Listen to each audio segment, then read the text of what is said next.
All right, hello, welcome to Adventures in Lollygagging and Friends. We're back today. We're playing more Orbital Blues, and we've got our two friends from Tales of Myth and Mayhem, Mark and Levita here, continuing our little one-shot, two-shot. I always get confused with the term one-shot because we call it one-shot, but then we often play in two sessions. So when we say one-shot, right? It's like it's a one-shot. It's not one session. It's just exactly. Okay. It's a one-shot scenario. It's a one-shot. Okay. That's a lot, though. That's a lot of words. Well, that's why we say one-shot. Well, I thought the one-shot idea was brevity, but then you're adding extra words. You can also do short run. Short run. Well, so what are you talking about? Come on. That's not established nomenclature. That doesn't even make any sense. Like, if you're not going to take this conversation seriously, I don't see why we're bothered. Two-parter? So, two-part, yeah. Two-parter. Two shots. Yeah, double-barreled shot. Something, I don't know. Anyhow, but we're playing Orbital Blues. If you haven't seen that, or here's the Afterburn thing. I remember I topped. I was being a topper last week, but yeah, we're playing this because it's Orbital Blues month over on BackerKit, which runs to May 1st, I think. So there's some new stuff up there, including a new big supplement called Outlaws and Corporations and other things as well. So if you're interested, go check it out. But yeah, I want to get into this. So let's do like a quick round the horn here. Who you playing? Something we should know about your character. Let's see. Who should I start with? Stephen, go. Yeah, I am playing Nicky Fontaine, the gambler. He has a very triangular head. He is balding, but he lets his hair grow out just on the sides. And he's always wearing a red polyester suit. And you could say that he's the heart and soul of the group. Okay. I mean, you could say that. Why do you stress the triangular head thing? Because it's like very anime-esque, like to like have an odd-shaped head, and this Orbital Blues, Cowboy Bebop vibes. I think like mentioning the shape of your character is good for the vibe. Okay. Like when you say triangular head, I don't think Cowboy Bebop. I think like Final Fantasy VII, early polygonal stuff for PlayStation. Still anime. 1. It's fine. Phineas and Ferb. Phineas and Ferb. Yes, I have a Phineas. Okay. Okay, well, Nicky Fontaine. There we go. Or as we learned, he has an alter ego by the name of Frankie Udon, and also has the nickname Thrush. So, not the first alter ego he's had in Orbital Blues. Okay, we should do an all noodles like theme next time we play this, and we should just do every episode. We just name it a different type of noodle. I've been trying. Yeah, I meant like, anyway. Levita, who are you playing, and what's something we should know about your character? I'm playing Robin Hawkins, who is very kind of ordinary looking and dresses very mutedly to try and not draw too much attention to herself because she is on the run. Okay. I know you said you rolled the name randomly from the tables. I thought you were making a Stranger Things reference. No, I did too. But I can 100%. See why you think that, but no. Yeah. I'm assuming it's Robin, character. From Hawkins, Indiana. Hawkins, Indiana, but also Maya Hawke is the actress who plays. I stopped watching after season 2. I'll get back to it sometime. That was probably a good choice. Yeah. Okay. Yeah. Okay, Mark, who are you playing? What do we need to know? Playing Lorna Grant. She is built like a brick shithouse, has long red hair, likes to hit things a lot. Okay. Very uncomplicated. Okay. Are there a lot of shit houses made from brick in Europe? In Scotland, yes. Okay, so, all right. Is that not a term you use in America? Yeah. Like a brick shit house. We've seen shit. I mean, like historically in the Western genre, right? We see shit houses, outhouses, but they're usually made from like wood, right? It's like a wood shit house. Isn't that right, Steve? That's just something I grew up with. Yeah. No. Okay. All right. Awesome. And you, I remember you intimidated you intimidated a cafeteria worker and made friends with a little kid named Jerry. Yes. Yeah. The cafeteria worker was trying to take advantage of my good friend. Yeah, I think that's true. And that good friend, Melissa, tell us about who that good friend is and what we need to know about them. That good friend is Freddie Parker. So she's got short red curly hair. She used to have a pretty posh life as a chef to the rich crime families, and killed somebody and is a reluctant vagabond. So, complaining about her past life and all of that kind of thing is her trouble. Okay, perfect. So last time around, quick summary, and then we'll get going. You are the crew of the Belafonte, which is a ship that you stole back from the McGregor clan, which is one of the reasons why they hate you again. So your crew on the Belafonte, you were traveling through a place called the Cleftone Belt to the farthest reaches of the outer rim of this system that we're in. And out there is a derelict warship named the Sharon, which is, or the Sharon, or something like that, which is now been retrofitted or repossessed into a hospital ship for various desperate people. You're hunting someone by the name of Arden Len. At least that's the known name for that person. It's a bounty that is wanted by the Tantolo family, who is the crime family you all are currently working for, as you have a tendency to shift your loyalties from time to time. And specifically, you're being told to do this by your contact name, classic Italian first name, Chase Tantolo. So there you go. Yep, you're welcome. En route, you all were attacked by a ship that was hiding in the belt, but you did manage to disable your attackers before you continued on, so you got away. Once you got to the Charade, you conjured a cover story where Nikki and Robin claimed to be Frankie Thrush Udon and Carol Robin Riley. And the two of you had suffered some injuries.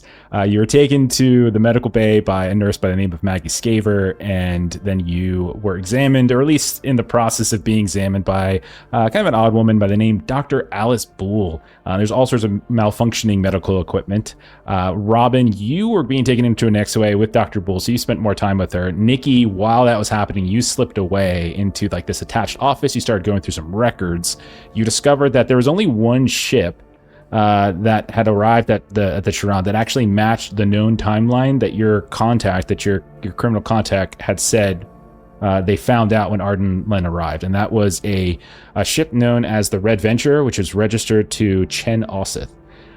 Meanwhile, Lorna and Freddie, you went elsewhere. You went to the cafeteria. You spoke with a staff worker there, and that there was a man in pilot gear who vaguely matched the description, and you have a very vague generic description of Arden Len. And then this person was apparently asking questions about the Charon, specifically about the Death Zone, which is the rear part of the ship that was destroyed during like a radiation reactor breach. And so now it's just like all sorts of debris and dead bodies and stuff kind of floating around. You also talked to a man and his son, a kid named Jerry, who is a patient here, who said that he saw a similar man speaking with the strange lady who shoots everyone into the stars, and the father clarified commendation, whatever that meant. And then elsewhere, as we were ending, Nikki, you slipped out of the medical bay, and as you were passing down the hall, you started to hear some humming, and you followed it to an open door. And inside that open door, you saw a frail old woman wrapping a nude dead body in various strips of cloth. And so that is what happened last time. Let's go ahead and pick up. Do we want to say that you all find each other again and debrief? Is that what we want to say? Yes, or is Stephen going to take a solo excursion into this room with this old lady? I'm going to say well, majority Jeff, rules. you told me before the session that you wanted me to take a solo excursion into the room and not to let everyone group up to debrief. So here we are on the administrative deck. So we'll say those down in the medical bay. You come up, you find your friends Lorna and Freddie, who are coming out of the cafeteria. The four of you reunite somewhere in the tunnels and the halls. You kind of find a spot that is out of earshot or eye shot of anyone that's passing by, and you have a moment to collect your thoughts, share what you've learned, and figure out what you would like to do next. So I hand it over to you. What do you guys talk about? What are you guys saying? they're making mummies on this ship. You thought I looked like a mummy walking in here. They're making mummies in the medical bay. I'm not sure what that means. Like, there was a crazy old lady. She was humming to herself, and she was wrapping dead bodies in cloth. She was mummifying someone. She shoots them into space. Maybe she does that before shooting them into space. Seems like a waste of a mummy. That's what you heard, right, Lorna? There's some procedure for that. Yeah, because they're dead. So there's a family So what we heard is that there's a family that was brought here because of really bad radiation sickness. And the guy that we're looking for might be the pilot who brought that family in. That's interesting, because they told me that if you go to the wrong side of the ship, you'll get bad radiation sickness. Apparently it's not contagious, though, so we're okay. So we found out the name of the ship, so we could, at some point, try to go get on that ship and take a look at it. Also curious about this woman, though. Very curious about the mummy lady, yeah. But, we're here for a bounty. Red Venture in registered to Chen Oseth. I mean, this place is barely maintained. There's Navy hardware that's going bad, that's been here for too long, hasn't been maintained properly. It's staffed by people with something to hide. Vibes are off. Like, this is a hospital, but there's clearly something else going on here. And the question is, why would the bounty want to be here anyways? People don't just take vacations to mummy-making medical bay ships. Cafeteria's okay. Maybe he's hungry. You can get a cafeteria most places, though. Cup ramen, any vending machine across the verse. Yep, or you buy the ones that heat themselves up. So great. Top shelf cuisine there. So mummy lady, should we go back and figure out I thought we were going to Red Venture. Lorna, Robin, where do you think we should go next? We were told the guy's near the mummy lady, They do seem connected. Some of the staff are clearly sick or getting sick. So that's not great either. So staff are getting sick, and you said machines aren't working? Some of the machines aren't working like they should be. They haven't been maintaining it. It's all old Navy kit. Like, didn't the Navy left this place expecting it to go, like, because it was cheaper than decommissioning it or something? Maybe they've got two. Get the history. Gift shop. Ooh, hospitals got good gift shops. Because people are dying and shit. No? I feel like not here. Nobody's coming to visit. Yeah, hospital gift shop. It's going to be all, like, sad, like, get better balloons and stuff like that. Feels kind of depressing. Let's go see the Blues check. lady. Steven. If you like to make a blues check, yes, go ahead and make a blues check. 2d6 plus your grit. That's a fail. That is a 1 + 2 + 1. Well, you're keeping it together, but you don't. You're keeping it together, but you don't get to take blues. Sorry. But I am bummed about the idea of a medical bay gift shop. Okay. Okay, so are you guys going back to the commendation area, or are you going to the ship, the Red Venture ship? Frankie was wanting to check out Mummy Lady, I think, so we're going back towards the medical bay. The commendation, is that what it was? Yeah. Okay. All right, and you're all sticking together. We are. If we have to. Yeah, for fun. Do you want another blues for that? So you head back down. And Nikki, you don't have any issue finding this place. You pass by a couple other folks along the way. At one point, you see this like really frail, old, slender man. Like he's like tall and skinny, kind of lanky arms and such. He's wearing what looks like some kind of hospital gown uniform, but you can see he's got like two attendants next to him, like two assistants that are helping escort him past you. So like the three of them are moving past you as you all are coming down. And he's an old man. His hair is starting to definitely leave his head, and he only has like a handful here and there over his ears. And they just kind of slide past you here and there. You pass by like one or two other either guests, probably guests, or probably people who have maybe brought patients here because they don't have that wristband. You remember seeing the kid Jerry had a wristband suggesting he was He was actually a patient here, and I would say both Robin and Nikki, you probably have those slapped on your wrists as well, unless you made a point to take them off. But eventually, you get down, you follow the signs, and you see a room that you hear the humming, and even before you get there, and you see like it's been whatever used to be written on the walls next to this door is no longer there, and there has been like a crude stencil, and it just says commendation. And when you peek inside, you can see again there is a fairly frail, old-looking woman. There is a room that's filled with all sorts of strips of cloth that are dangling from crisscrossing threads, clotheslines, things like that. You can see that there is a body on a table, and the woman is periodically pulling one of these cloths down from the line, like soaking them in some sort of tub, and then wrapping them around, like lifting a part of the arm or the leg or here or there. And Nikki, this body, like she's made progress since you were last here. She herself is very old. She has dark hair, but you can't really see much of it. She has like some kind of like wrapping over top of it. But otherwise, she's wearing a gown. It doesn't look like a patient gown, but it still looks like a draping gown. She's just humming away. What shape is her head? It is ovular.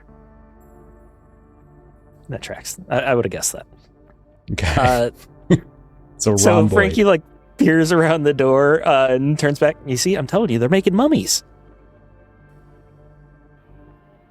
Why don't you ask her what she's doing? Best way to find out what she's doing is to ask, I guess. Yeah. And Nikki, turns on a heel and then walks through the door. Hey, how's it going? Just kind of curious. I was walking by, heard you humming. What's going on here? You see, like, she turns, but it's like her whole body turns. It's like she can't quite move her neck, but it's just like this drifting turn. And she has in her hand this dripping cloth. And she sees you. Oh, hello. I didn't see you there. This is commendation. And I care for the dead. I see that. It kind of looks like you're making like a mummy. A mummy? I suppose you could call it that. Yes. I make sure that those who have died with us, when we commend them to the stars, that they have what they need to withstand the vacuum and the radiation of space. Could you be a dear and could you lift the head here? My hands are coated. Okay. So don't worry, they're already dead. Okay. He kind of lifts up. So you shoot these bodies into space? And as you lift the body up, you hear it go as it leaves this this little death rattle. Is it supposed to do that? Yes, it happens sometimes. And then she starts slowly wrapping. And when you look at her, her skin is very pale. You can see very clear blue veins. Some scarring here and there that's been healed over. The room smells almost like antiseptic in some ways. And there are other bodies that you can see now that you're inside that are piled up off to the side. They have, they're properly coated in a sheet or two.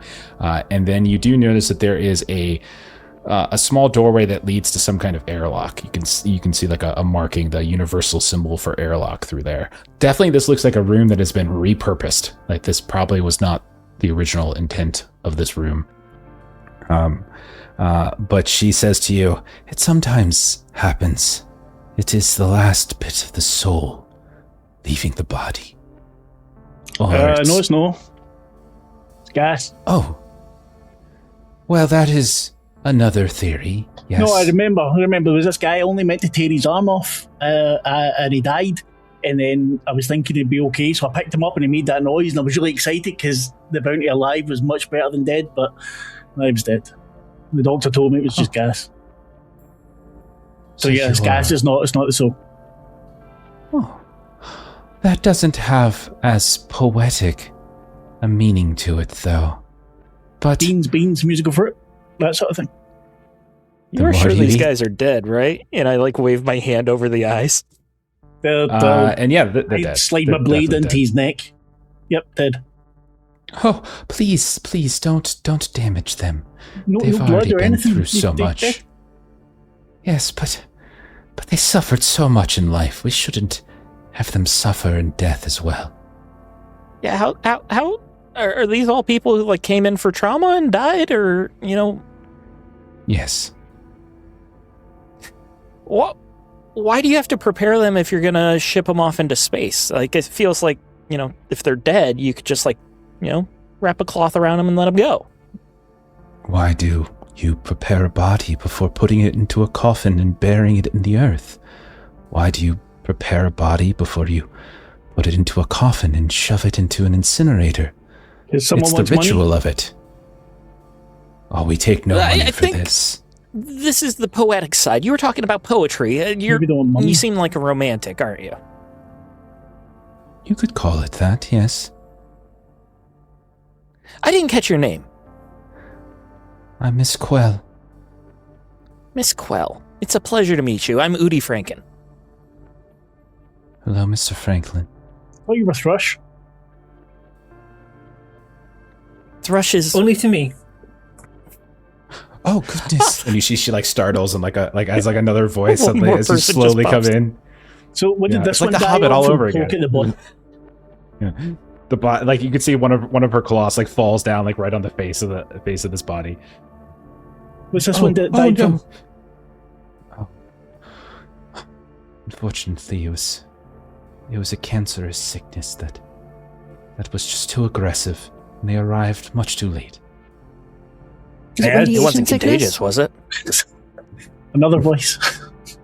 No, goodness. There are so many of you here today. Let me answer your questions one after the other. No, it was not radiation, although, as far as I understand it, Dr. Boole attempted to correct the issue with a particular kind of radiation treatment. And, the other question is it contagious? No, it is not. We have protocols for contagions. Do you wrap them up in bandages? Eventually, because that would look a lot yes. like this. Okay. Just so you don't get confused. I mean, I get confused if things are too similar, and it's... I understand. We keep the bodies quarantined, and then we make sure to give them a proper cleaning before actually committing them to the stars.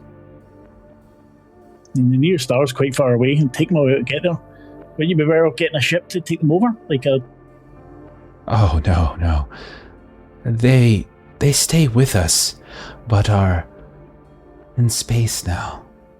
And you remember when you were actually approaching the ship through, when you were first getting here, that there was a long kind of comet trail and various glittering debris and such. Traveling Velcro. You all would know as space travelers that these bodies, once they shoot them out, there's no way, since we're way the hell out here, that they're going to go anywhere. They're just going to get caught up in sort of the pull of the ship. And so that debris field is just a graveyard, basically. Oh. If you don't mind us asking you another question, are you familiar with a gentleman by the name of Arden Len? No. If they are somebody that I have commended, they would be in the ledger over there. And she nods towards this shelf that has rows of ledgers, many binders and things that have been stacked up, old physical binders. No, I think he's your pal. The guy you're speaking to, and maybe, you get lonely out here. Guy comes to visit, share your bandages sort of thing. Well, the nurses usually bring me the bandages. They don't I like to stay shit here. What I eat, it's maybe the guy that's visiting is more your. I heard you got a friend. I don't have many friends. They find me odd on this ship, and they keep their distance. But that's okay. They're lost. I have my friends here. Yes. There was, though, a man who was here recently that, like you, was not here to say goodbye to someone, but to pester me with questions as well. Just a What few was this days man's passed. name? He seems like he'd be a good friend of mine. I'd like to talk to him. We'd probably bond. I don't know his name any more than I know any of yours. I know you gave me yours, but there's no possible way that could have been a real name. My name's Lorna. Well, hello, Lorna. I'm not giving it to you. It's still mine, okay? Just to be clear. I wouldn't dream of it. Freddie. Sure. And Freddie has gone over to the books that she gestured to. So she's kind of pulling out kind of a more recent book from that pile or shelf. Okay. And when she looks at you, no, dear, not the recent books he went through. Much older. And she points all the way down to the bottom shelf. Yes. He wanted to read my ledgers. He was looking for someone from long ago. And he went through, and she points to the bottom row. He went through those, and I don't think he replaced them in proper order. He was upset, it seems. Freddie will look for books that are out of order. Yeah, and you do, and you see they're all documented, and some of these go back literally 20 years. And you can see that the last maybe 4 or 5 of them, which are the about 20 years ago, covering that calendar year, are all a little bit out of order. I'm gonna do the thing where you plop a book down to see if it'll open itself to the last thing that was opened. Okay. She's just looking at you as you do it, and almost mindlessly wrapping this body up. Is Nikki still holding this guy's head up? Yeah, you have the head. Are we past that they're part? literally holding the head. No, you're holding the whole thing. Yeah. Okay. He was looking for a woman named Nellie Wilson. I had not heard that name in quite some time. Doesn't sound like a real name to me, if I'm just saying. Well, it was. At least that is what was on the records with NavMed. She was an old engineer here. But that was ages ago. Before we became the hospital ship we are now. Before we started commending bodies to the stars. You said he was upset. He was upset because he found what he was looking for, or because he did not find what he was looking for? Because he found her name. And so she'll be flipping through to try to find this name and what other information comes with it. Yeah, you go through it, and it's really just a list of names and then dates of when they died, and then really simple cause of death, things like that. So it's really just a death book. And you do find that there is a Nellie Wilson listed. You do notice, one thing you notice is that there was one day, just months beforehand, where there were just tons of deaths. And you're probably smart enough to piece together that was likely the day of the reactor meltdown. Nellie Wilson didn't die then, but seemed to die in the months after, as if she survived the initial incident, but not whatever happened afterwards.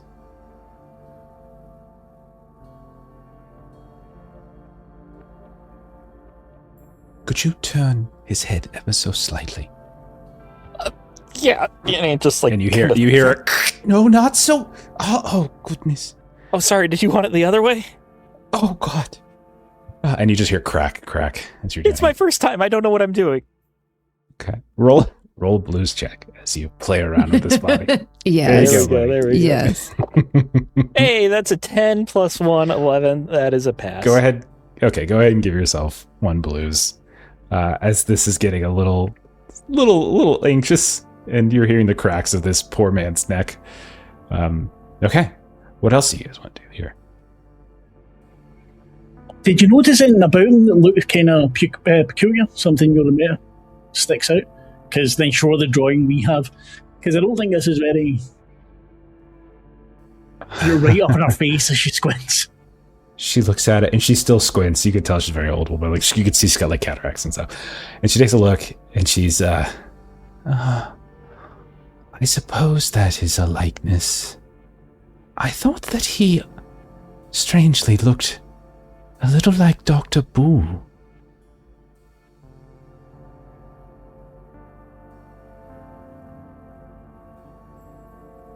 Do you know what if she does has Dr. relatives? Boole look like?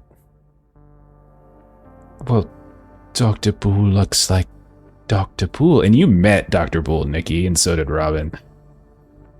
So you saw her, and she was the one that had like a very like weird temperament. She was like very like she didn't all the ways that you tried to bait her never seemed to bother her in the slightest. I don't bait anyone, Jeff.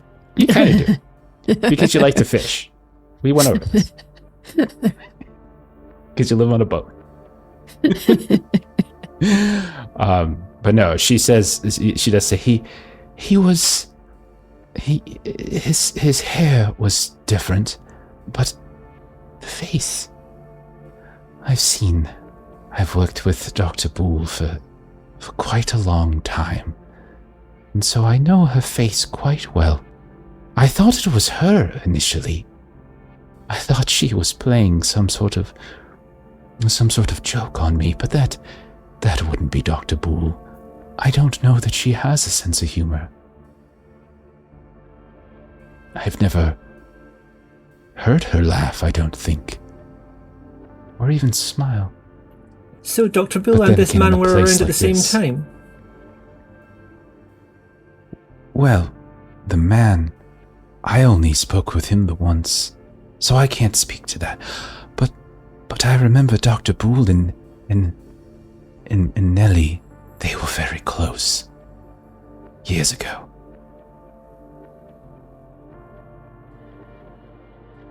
Did the man give a name at all?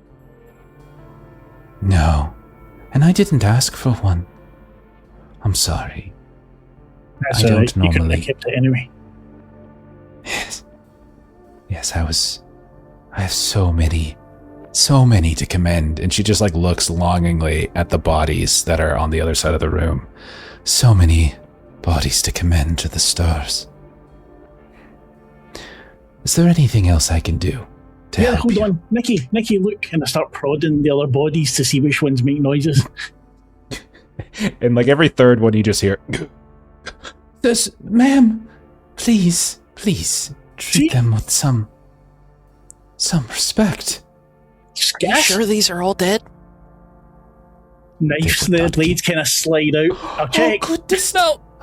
And this woman's getting like really, like she's like this, again, frail old, like in her 70s. Like she's just floating there like a ghost. And she's just all right, time to go. Lorna, this is not the time for your bottle of gear routine. Nick Okay. lets go of the head a little too unceremoniously as he's trying to get out. Wipes his hands on his pants. crap. Do you want anything else here before we end this scene? I give her a tip. The money that I took back from the old man, I give that to her. She takes it and she looks at it like she's never seen money before. Oh, yes. I remember this. Thank you. And then she sets it off to the side on like a countertop nearby. One more question. Who's going to wrap you up when you die? Oh, what a wonderful question. No one has inquired about being an assistant or learning the practices. Perhaps. You can make some posters. Yes. Yes, maybe I will. Thank you for the suggestion. Yeah, I'd love to, but I got plans, so it's just bad timing for me. Death does not care about your timing. Apologies for our interruption. Okay. We're gonna leave you. We're absolutely gonna. Before you leave, could you enjoy your mummy me making? Wheel this body to the airlock, sir? She's saying this to Nikki. Yes, just I guess the wheels are very stick. And you just start to push a cart over into the airlock slot that has the body on top of it. Yeah, I push it. Okay. And just tip up slightly and the body will slide off. No, gently! It just kind of smashes down. It's my first time! It's okay. Yes. I'm sorry. I asked too much of you. And then you pull the cart back out and you see as you guys are leaving, she's hitting buttons on the panel that closes the airlock door. And then you hear the sound, warning sounds of of eventual of an airlock being open. She's getting ready to shoot that one out as well. Okay. What do you guys like to do next? Robin or Nikki, are you due to check back in with Dr. Poole for some test results or anything? Oh no, I checked out. I think she was going to. She took an X-ray. I don't know if I get to see it or anything, but I guess they'd tell us. Oh, that'd be really cool if you could. So an excuse to get a conversation going with her? It's like talking to a wall. She's just... It could break Nikki's arm. No, I already went in. Yeah, but then we've got another reason to talk to her. You already checked yourself out. We can just put it in. We've had this conversation literally 3 hours ago. If we want to pretend my arm is broken, we'll just put it in a cast. I don't think we've got any bandages left. Right, we could go get some from her. She's got lots. I don't want to talk to her again if we can possibly avoid it. That person was weird. I liked her. You stare into the face of death for too long and death stares back. Yeah, and you wave. She really should have an apprentice because it's a very good question of who is going to do this after her. Now is the time to start succession planning. It could be that they didn't... I don't think we need to worry about the morgue and this who's going to take over operations, when the old lady kicks it. She could do like the noodle companies do and get self-heating things and just burns the bodies and you can worry about it then. I mean, it's like you said, but there's no need for her to actually do this. Maybe they're just trying to find a job for an old woman. Oh, that would be very, very sweet of them. To do like when that. they have the greeters at stores, the old people who just stand out there and say hi. Yeah, she's the exact opposite of that. The very exact opposite of that.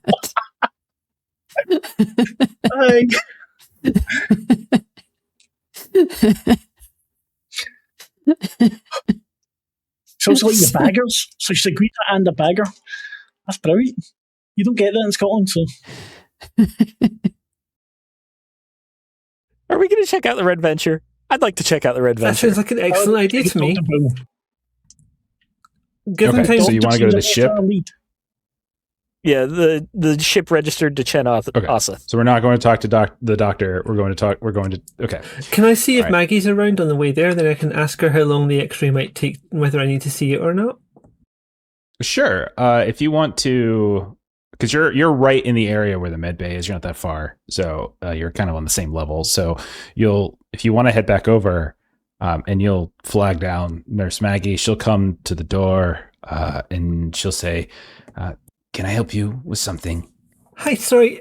Dr. Bill took a X-ray. I was just wondering if I have to come back or if that gets sent to me or what happens next with that. Oh no, I'm sure it's ready. If you wanted to come in, Dr. Bull, and she flags down the doctor who comes over, and she's got the lab coat, like tight hair, and like everything's very well well organized. Like she seems like a woman very well kept together. Maggie, on the other hand, is a little stockier. Her hair's a little frazzled, and her voice is a little rough. But Dr. Boole will pull out like from one of the like one shelf or one of those little cubbies. She'll pull out your file and she'll come over, and then she'll show it to you. The good news is that there does not seem to be a fracture. You seem to simply have a small sprain. And she like rattles off like she looks in your direction. I am sure she is, and I am sure her brain is of normal size. As I was saying, a sprain, perhaps. If you like, I can wrap it in a small cast. That should be sufficient. There does not seem to be any kind of infection. I should be okay. Thank you for your attention, though. I don't think I need to wrap it. I'll just take care of it. That's what I'll do. Just make sure you don't do anything too physically laborious until it fully heals. Always. Doctor, you look like a guy I once fought. Do you have a brother? She looks at you, and there's like a long pause. And one thing you've noticed is that everyone here, like you guys already mentioned it, looks a little sickly. You know, like they look a little pale. They look like like worse for wear. She does not. Like she looks very well kept together. And she looks at you and she says, I do not have any family. Really? Never? You just appeared one day? That's kind of weird. I don't think you can be a doctor if you never got born or anything. If you'll excuse me, I have patients to attend to. I punch the wall. No, because you're telling us lies. What? I get a blues because I'm losing my temper. Yeah, okay. And the nurse is like, someone call security. Someone get security down here. Get security down here. We just have a question. So we had spoken with. Did we get a name for the woman or did we not? Miss Quell. Miss Quell. We were speaking with Miss Quell, and she mentioned that someone had stopped by not too long ago who looked just like you, that was asking some questions, and we're following up on that lead. That's why we're asking if you have a brother. Give me a savvy test. This is sort of going to do a few things. This is to calm the situation so security isn't called here. And it's to also see if you can get any kind of information at the same time. Is it too late to say that Nikki was not in the scene now that security might be called? It's fair to say. I didn't want to go. If you were, you could just start slipping back out into the hallway, and you haven't spoke up. So, yeah. Just putting some distance. I am just going lay down on a bed and be like, I've just been resting. I don't know anything about this. I'm a patient. I got the band. I'm going to spend a heart to reroll a die because I got a 2 and a 3, so I'm going to reroll the 2. Okay. Go for it. Much better. So that then is a 10. Okay. So, all right. So the nurse will pause before she goes and calls security. But she'll look at you, Lorna, and everybody else, and this is a place of healing. There are sick people here. And you look around, there are lots of people. And not only that, there are kids. And so you see there's kids around who are all kind of looking and nervous. And you can see Jerry peeking out from behind a curtain with a big grin on his face because, that's how kids are. But you can see others are getting kind of nervous this was sort of loud and there was a punch and everything like that. So there's definitely this tense moment that Freddie, you're trying to some degree quell a bit. But the doctor herself, she says, when she looks at you all, I have no living family. And Freddie, you can see as you're watching her, like there's a strange like tick. Like you see like a little like a small little blemish in her otherwise cool exterior. Like there's this small little tick, and you see that like it's a quick shift in her cheek, but then her fingers, where she was holding Robin's X-ray, you can see like there's like a little shaking to the tips of the fingers.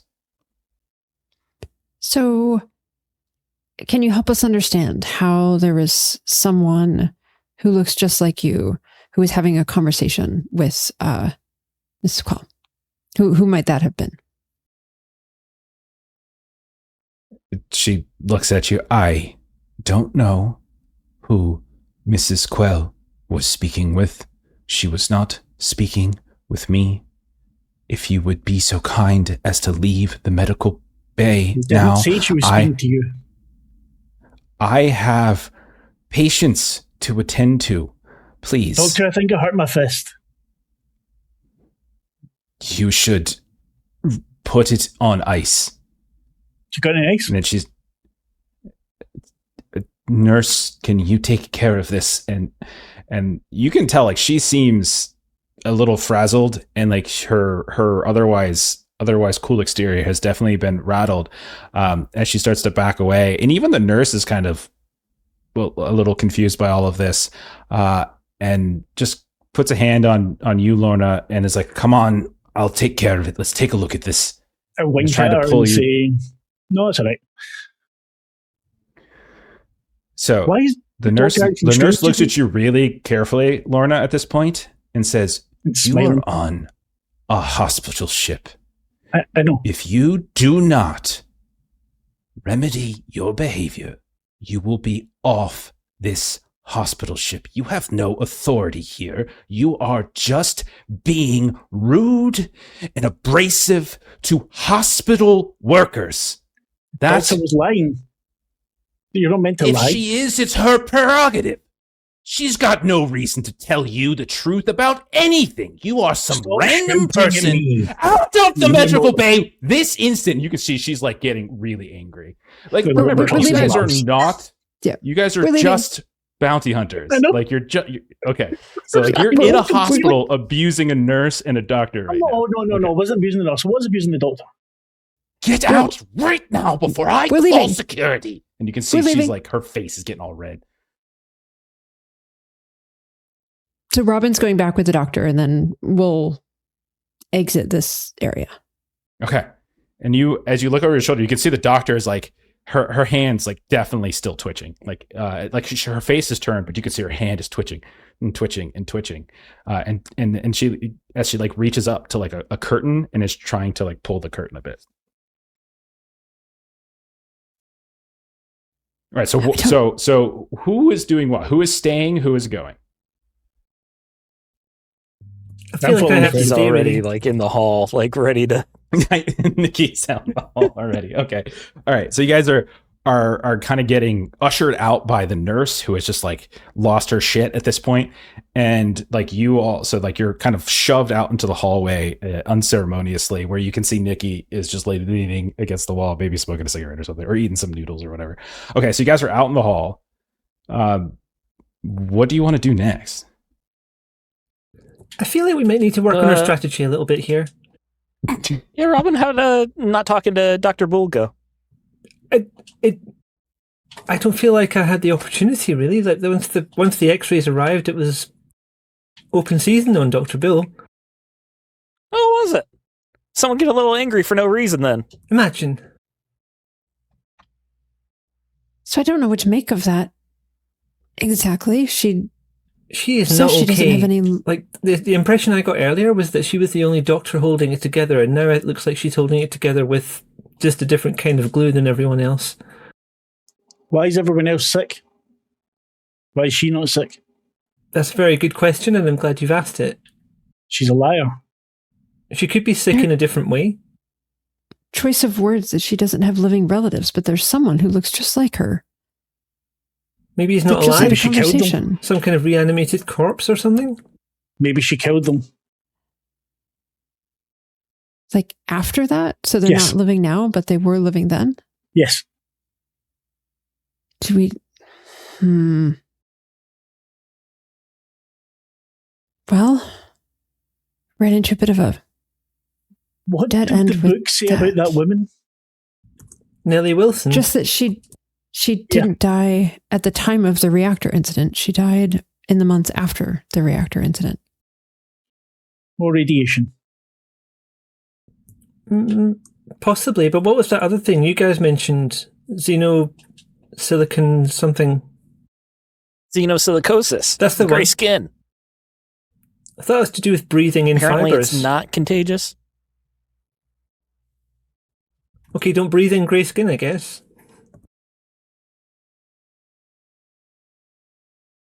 Well, should we check out the ship? See what we can see there? I feel like I could at least do let's go something on useful a red there. venture. Oh, God. Do we know where it Nikki's is? strolling off towards the hangar. Okay.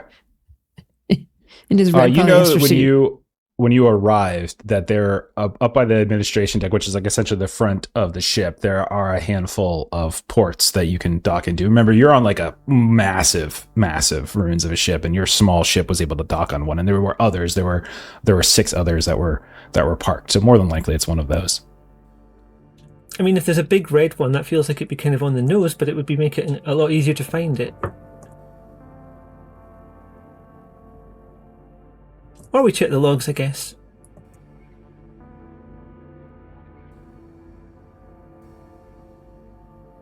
You could just ask around. I'm sure someone knows where they parked. There's not that many ships Like on that. here. I might take a moment to check my authority monitor. Ooh. See if security's coming. Okay. Yeah, you do get, you do see that there have been signals that have gone back and forth between the medical bay and the administration deck, which is effectively the bridge of the ship. And there does, and like you got like audio and video and everything, right? Like you have, okay. And so, yeah, you do hear the voice of Nurse Scaver, like talking, like saying that there was an incident in the medical bay. A pissed off patient was like sort of getting angry at Dr. Boole. Everything's been handled. Everything's fine. But just be on the lookout is what they said. It doesn't look like they're actually actively requesting security. It's more just reporting an incident that has happened. And there isn't a description of us floating around or anything. I'm not sure if they would know Lorna's name. Lorna, did you give your name? Lorna's giving her name to everyone. Not to them specifically. Yeah, just Miss Quell. They might say like a friend of like a guest with, what was your name? With patient Riley, patient Carol Riley. There was but everything's fine. Dr. Boole is calming down now. Everything's okay. Misunderstanding. That kind of thing. Good to know. Okay, let's find the ship. Lorna kind of stands out though. It wouldn't be difficult to say over 6 foot. Absolute angry lady who could probably rip you in half. That one. Could you be more specific? There's a lot of those. Right. So we're gonna just ask a couple people if about the Red Venture. Sure. Yeah, I don't think it's hard to figure out like where that is between just asking people or just using some interface. It is one of those 6 ships, but it's not the one that's like next to yours, but it's just sort of at the end of a run of docking ports. And you remember that you guys got off the docking port, you had to go down a long haul, and eventually you met with Nurse Scaver, who brought you back down to the medical bay. So you're able to eventually find the port, like the airlock that would go to the Red Venture. It is, however, locked for security purposes, as all of them are, and there is like some kind of custom code that everyone gets to get back onto their ship. So somebody would need to figure out a way, if you're trying to board this ship without permission, a way to get through that security. Can I have a really good look at it? Because this is something I should be good at. Yeah, so it's really a locksmith. It's a pretty, everything that you've seen on the ship so far, especially medical equipment, everything was top of the line 20 years ago. And this kind of entry, this kind of like coded entry, was top of the line 20 years ago. So it doesn't look like they have ever really upgraded any of these security features. So it's probably something that you would be familiar with. It's like an old school way of just an alphanumerical code, like put in within a certain amount of time, and that would just sort of turn off security systems. There is a panel you can probably slide underneath and maybe bypass it. I might give this a go. I feel like I can give it a try. Yeah, give us a roll. I get to use the upper hand because I have forgotten what the actual skill's called. Light-fingered. Yeah, I think this perfectly applies for the locksmith, no doubt. Oh, that was a terrible roll, though. Can I spend a heart on that? Yeah, you can spend heart to reroll dice. It's 1 heart per die. Okay. Yeah, correct. And so for you, you're rolling 3d6s and you're taking the 2 best since it's upper hand. Trying to do math in my head now. Yeah, that's only a 7. That's a failure. I know. Okay, so here's what's going to happen. You go ahead and you manage to bypass the lock, and you guys hear the as it opens up. But you also notice, and you weren't immediately aware of this, that you've just like triggered or flagged some kind of security signal. So somebody, perhaps the just administration, or perhaps somebody on the Red Venture or in the Red Venture or with some kind of remote access to the Red Venture, is aware that someone has tampered with the lock. So you have limited time basically to do something here. So what would you guys like to do as you now have access to the ship if you want to do it, but you know that it's just there's only so much time before someone is going to... We could try this now, or we could leave it and come back. Let them check it out, find nothing, and then we'll give it another go. Or we all get on the ship, we wait for whoever it is, our bounty, to come check on the ship, and we take off with the ship with the bounty. But what if literally anyone else comes to the ship? Well, that's not going to happen. Who else would come to the ship except the person who owns the ship?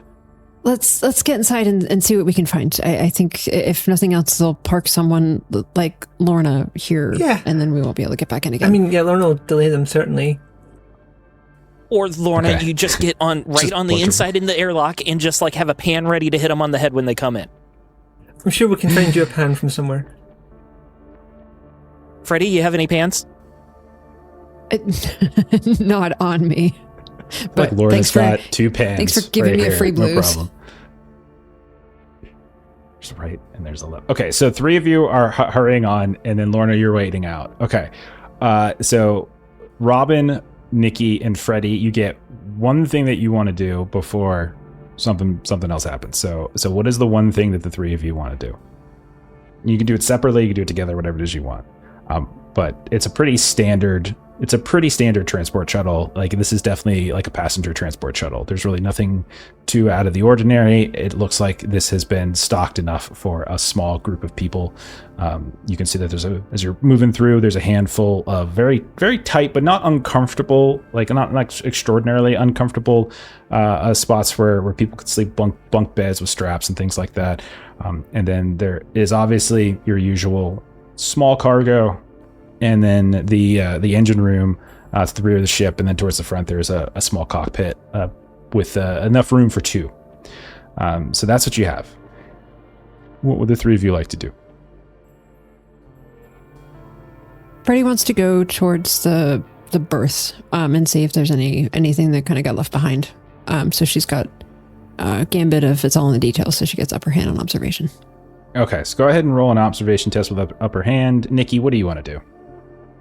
I want to go to the cockpit, and I want to download the flight logs. Okay. Go ahead. I don't think that's actually going to require anything special. I think you can just do that. That's not an issue. Is there any... so we'll say you can like succeed at that. Autopilot function? Is that a thing? There can be, sure. This might be too much. I want to set the ship to take off in an hour, and just like do loops in space. All right, that will be a test. So we'll do that. That's fair. And I'm going to say against the odds because you're pressed for time. Yeah. Okay. And then, Robin, what are you trying to do? I want to mess with the security system so that in the event that we have to leave, I can definitely get back in again. Okay. Yeah, sure. I'll say go ahead and give us another test, like you can use your same kind of hacking, locksmithing kind of Then I'll do it with an upper hand if that's okay. Yeah, absolutely. Freddie, you said it's all in the details, right?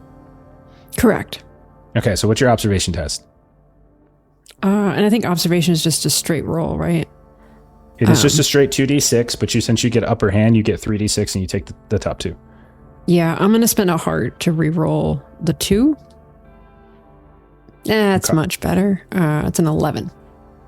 Okay. You're looking around through some of the bursts and things like that, and it looks like there's some luggage that's been left in here, but not really, like not a whole lot of stuff.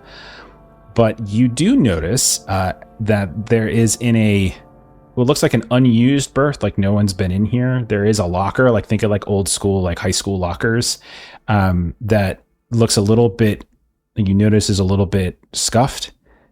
And as you try to pry it open, you pop it open, and then something heavy falls out on you, and you see that there is a body, a dead body that is just laying now at your feet. Go ahead and give me a blues check for that. Yeah, good gracious. Who'd you kill, Freddy? 9. Okay, so you're keeping like it together, Dr. and you can get a point of blues. But you can tell this person has been like, they're like, it's a guy, sort of middle-aged, sort of modest build, and you can tell that he has been stripped down to his skivvies. So he's just got like, kind of like underwear on and whatnot, but like his whatever he was wearing, he's not wearing any longer. Is there any chance that this body looks like Dr. Boole? No, most certainly not. You see lots of pock marks and things like that. Yeah. I know I'm not there, but is there a chance that it looks like Chen Oseth? No. I would say there's nothing that you can tell who this is. There's nothing on them right now. It's not a person that you've seen before. There's no identifying information on them currently.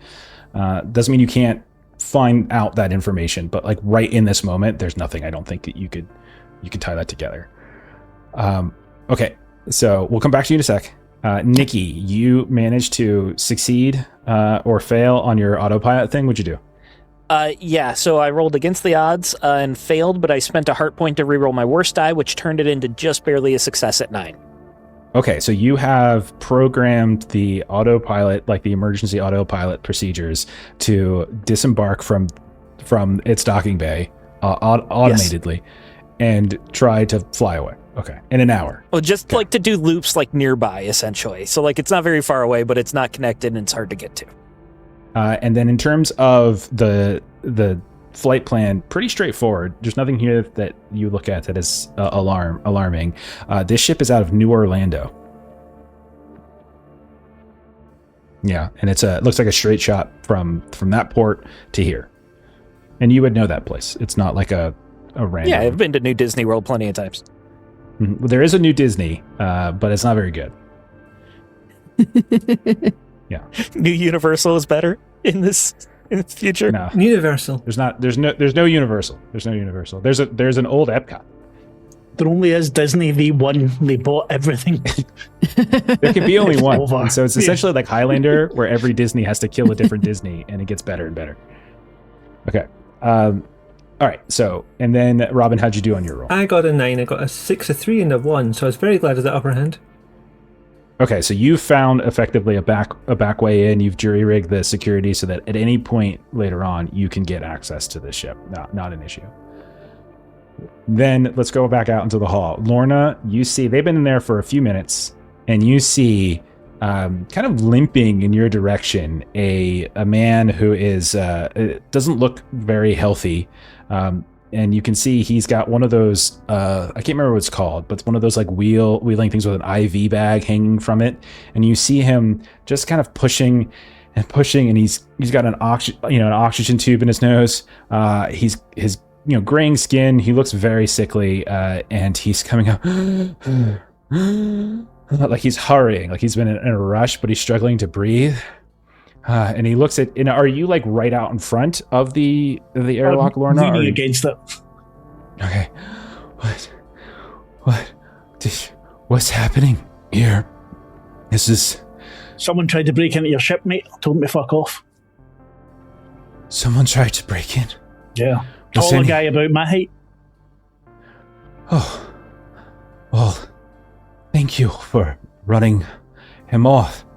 If you'll excuse me, I'm going to go inside and check to make sure nothing is missing. No, in your condition. If you want, I'll go in and check for you, but otherwise...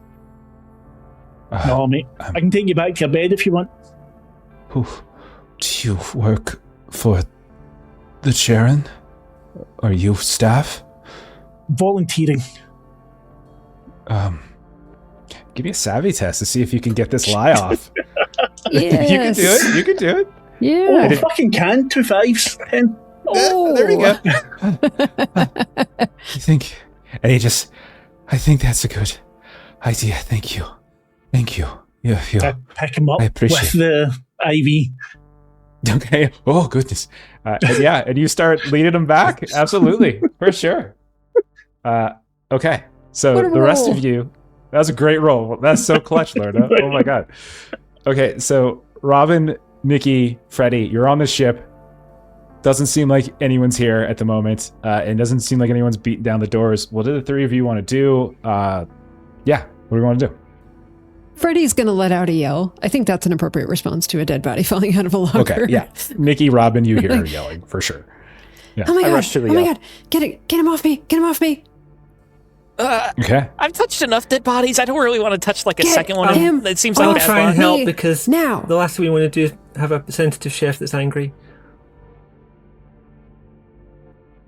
So Freddie will help whoever pulls this body off of her. Okay. So I'm trying to maneuver the body away off Freddy. Absolutely. And it's not that I didn't want to help. It seems like bad luck to touch 2 bodies in one day. For who? You or the It doesn't- body? First person. Freddie ignores Nikki. This doesn't look like Dr. Boole. Do we know what Chen Ossus looks like? I have no idea. We should get off here because I don't think we've got long. I'm pretty sure there's people coming. Yeah. Freddie, take your cleaver and chop off a finger. We'll get a print. I do have a cleaver. That is a thing that I have. Can we... Do I have a scanner of some kind that I can just take a fingerprint? You know what else is good? Eyeballs? No, that's not... How precise are you with that cleaver? Like that? Can you just pop it out with the corner? I can pop your eye out and you can find out how precise I am with my knife skills. What's with the hostility? I'm sorry that I didn't... I touched another body today, I meant okay? you could take a scan we with can it. move You don't past it. take the eyeball. I mean, if you want to take the So eyeball, then let I me thought you stand were in your talking way. about but chopping the eyeball. I will Just take chop the finger. Chop the finger. Just whatever. Do it quickly. There's people coming. There's I have a people cleaver. coming, Freddie. Let's go. Okay, so Freddie, Butcher, Hey, do Raiders, you want... thank you. You have Raiders. Oh, welcome, Raiders. Thank you so Baranzar much for the Cabral. raid. Excellent time to Welcome. raid. I don't care what anyone says. Perfect timing. Freddie is right now attempting to take a finger, maybe an eye from a body they found so that they can identify it. Not an eye, just a finger. Okay. Sure, you can do that. Give me a blues check, as this is pretty pretty horrifying. Yeah, I think so. This is pretty horrifying. Oh gosh, what do I add to a blues check? Is it grit? That's great, yeah. That's a 7. Okay. Do you want to do any heart re-rolling and stuff? It's okay. The only bad thing is you don't get a blues, is what I'm saying. Yeah. That's all it is. Sure, I'll spend a heart. I'll re-roll the 2 and right. get a 2. As is the As rule. always for you. You've been in fights before, but desecrating a body is maybe not your favorite thing, but you do it and you get the finger. Perhaps as you guys are leaving that room, it dawns on you that this is a commercial transport vessel, and commercial transport vessels usually have to document who their travelers are. So that's So there would probably be a manifest at some point, at somewhere, usually on the bridge, if you wanted to risk the time. So. I think we should probably, Robin. Yes. Nikki, is there a book somewhere? Like there's got to be a book somewhere that we can like figure out who this person was, and she'll look to see if there's like a room number or a birth number or letter or something. The birds have numbers. They do. They have numbers, but yeah, there's nothing like that. If the book isn't obvious, like Robin's absolutely leaving right now because she is seeing pursuers that aren't there, which is a blues. Oh, fantastic. Yeah, so you rush out and you notice Lorna's gone. Lorna is not out here. That's kind of worse than seeing people coming that aren't there. Right? Yeah. And then Nikki, what do? Do you rush out with Robin? I'll probably try to find the passenger manifest or whatever. Okay. The list. Yeah, again, not a hard thing to find. This is pretty standard info. As you have access to the ship, you have security protocols. You go up to and you find a list of all the different people. Now, it looks like the people who are traveling, the travelers on this, were various people of the Osith family. And so you can see that there's Chen and other family members, including wife, children, etc. The images will flash up with official documentation from New Orlando, like New Orlando actual like identification. And this image matches nobody. But then you look at the actual crew of the ship, and you see that the registration, like official registration as a New Orlando approved pilot, you see the face of Al Martino, and it looks just like this body that Freddy just butchered. Freddy got finger. Yeah. That would be an episode title. That should be an episode title. There we go. Okay. Al Martino. Nikki's like running out of the cockpit yelling Al Martino as he's like heading towards the airlock. Oh, I know that name. The guy in the cafeteria was saying that was the pilot that brought in the family with the radiation sickness. I doubt that he's the pilot who brought in the family with the radiation sickness, because he's the pilot who you are holding the finger to. And Freddy looks confused as to why both can't be true. Let's get off the airlock and I'll explain it to you. I'll walk you through it. Oh, okay. Freddie's looking forward to being mansplained. This is fantastic. And she pockets the finger. So the two of you get out. You see, is Robin still there? Did Robin continue Robin's outside, like having realized that Lorna's not there. She's a bit anxious, but she doesn't want to lose the other two as well. So she's going to wait there until they get out and keep an eye on whether there's people coming or not. Okay, so eventually the three of you get out. Let's cut to Lorna for a second. Lorna, were you taking him back to the medical wards and everything? Depending on how far it's going to be. If I thought it was going to be too far, I would have taken him a fair bit and then went, here you go. You can make the rest. You've had a rest. You can take him to the lift at the very least. Like there's a lift that goes down. So you'll do that. And he'll be like, thank you. I appreciate it. I can make it from here. It's a short walk. You see he gets very, very nauseous. But he like pats you on the hand, like with this like really gentle. And he's like, man in his 40s or something, but whatever sickness is like ravaging him is probably making him look 10, 15 years older. Okay. And so then, if you want, and so the lift goes down, you're left in this hall alone. Do you just race back? Walk slowly back, whistling. Okay. All right. So you get back in time to see Nikki and Freddy coming out of the airlock into the Red Venture, and now the four of you are here in the open, in this hall, in this long pathway, this long hall that connects to all of the various airlocks, including your own ship. Can I go back and lock the door behind us if it's not already locked? Yeah, if you turn around, and I'll say because of what you did before, anything you want to do, you have like kind of full control over it at this point. I'll just make it look like from the outside that we weren't messing with it. Even though the guy saw us. Yeah, make sure that's good and tight, too, because the ship's going to take off in about 25 minutes. So, we want to make sure that, we don't lose any air. Yeah, I don't think the owner's going to miss it. I mean, you'll miss it, but I don't think he can do anything with it. Salvage it later. No, I don't think he's got enough time. Nice guy, though. What? I said we'll salvage it later. Ah, okay. Yeah, that's our bonus. Cool. How are you going to find it? downloaded the coordinates on the flight log, and I hold up a thumb drive. Nice work. I'm impressed. I didn't actually, but I'm saying I did. Just like hold up the thumb. I just imagine the of thumb Al drive Martino. being held up. Yes. Like, here, I've got it here. Al Martino's thumb. The thumb His drive. actual thumb. Okay, what do you guys want to do? What's next? We got to go find Al Martino. Who's Al Martino? Al Martino's he's the the dead pilot guy who brought in the that family. fell on me. Was that guy? Not that Al Martino, the other Al Martino. Al Martino pretending to be Al Martino. The fake Al Martino. Why is there a fake Al Martino? That's a good question. Couldn't Al Martino have taken them in, then died and put himself in the overhead? Well, That's what I you don't can't understand. Put yourself in the overhead after you die. So Okay, maybe maybe put himself in climbed the in the overhead and then died. Yeah. Yeah, he just climbed up in there and then fell That is a asleep. possibility. I'm going to guess that Al Martino killed Al Martino, and we're going to go find Al Martino, Who is there actually- security footage on the ship? who is actually Dr. Bull's brother.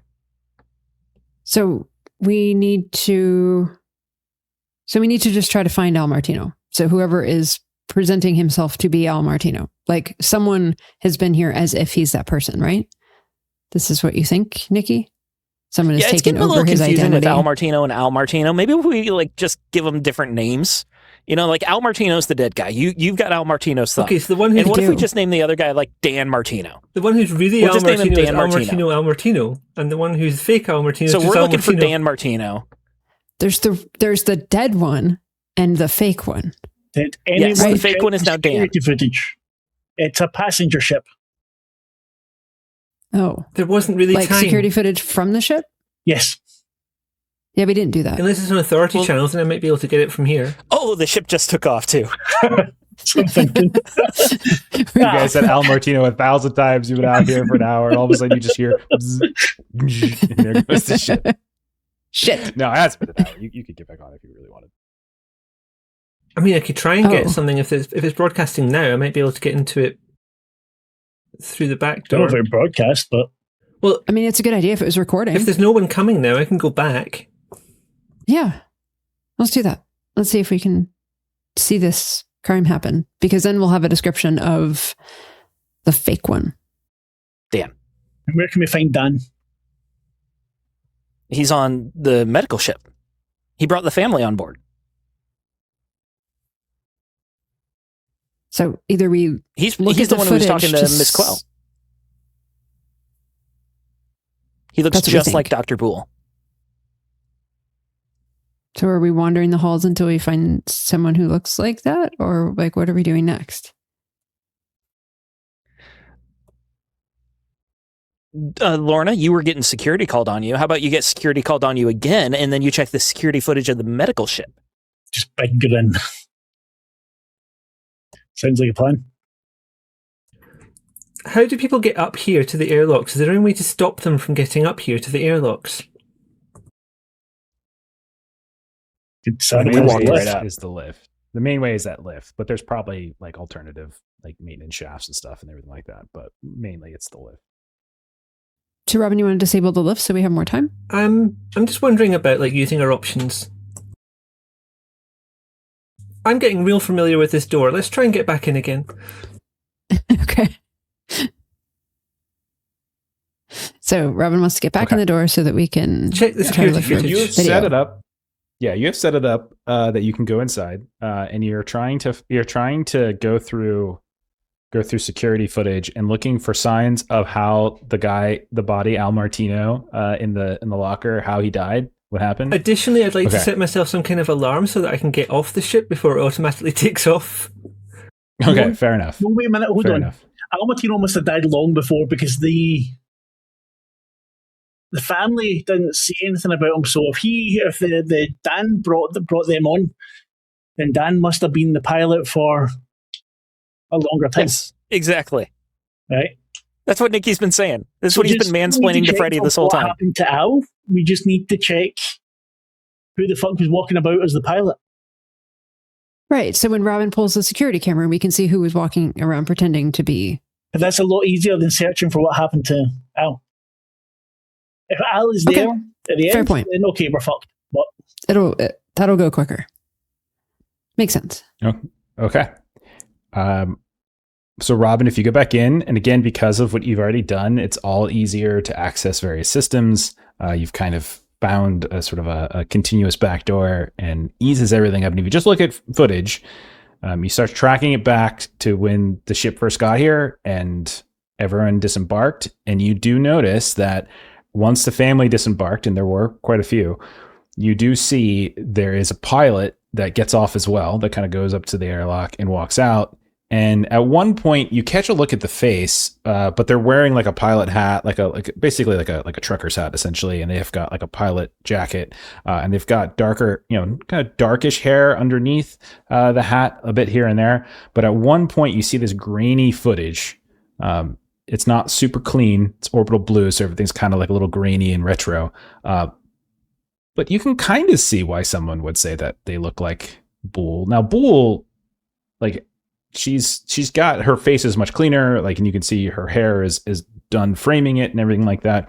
Like, this one is a little shaded, but it almost looks like there's patching of maybe sideburns or something like that. Like, so it's hard to place it, but it certainly looks, if you're looking for it, you see it. You see what others have described. Is there some way for it to sort of do that Blade Runner thing of give me a hard copy right there? Give me a savvy test for that. Let's see if you can do something fancy. And if you have any fancy, like, computer kind of talents here, or I should say, gambits. I got. It says upper hand with traps, locks, and sort of security devices. So I don't think this quite counts. Yeah, I would say this is probably not so much a security device. Okay.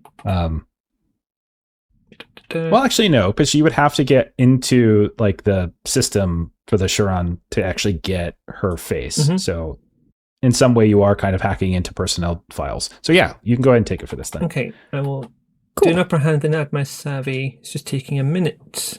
Guess a lot of people are using this right now. Oh, good lord. Okay, that's 13 because of the +2. Okay, you start hacking in to the Chiron's systems, and you do gain access to their digitalized files of personnel. And Alice Boole has been here for 20-something years, and you can see that her file, like her actual physical file, hasn't been updated in 20 years. But she looks exactly like the woman that you saw down in the medical bay.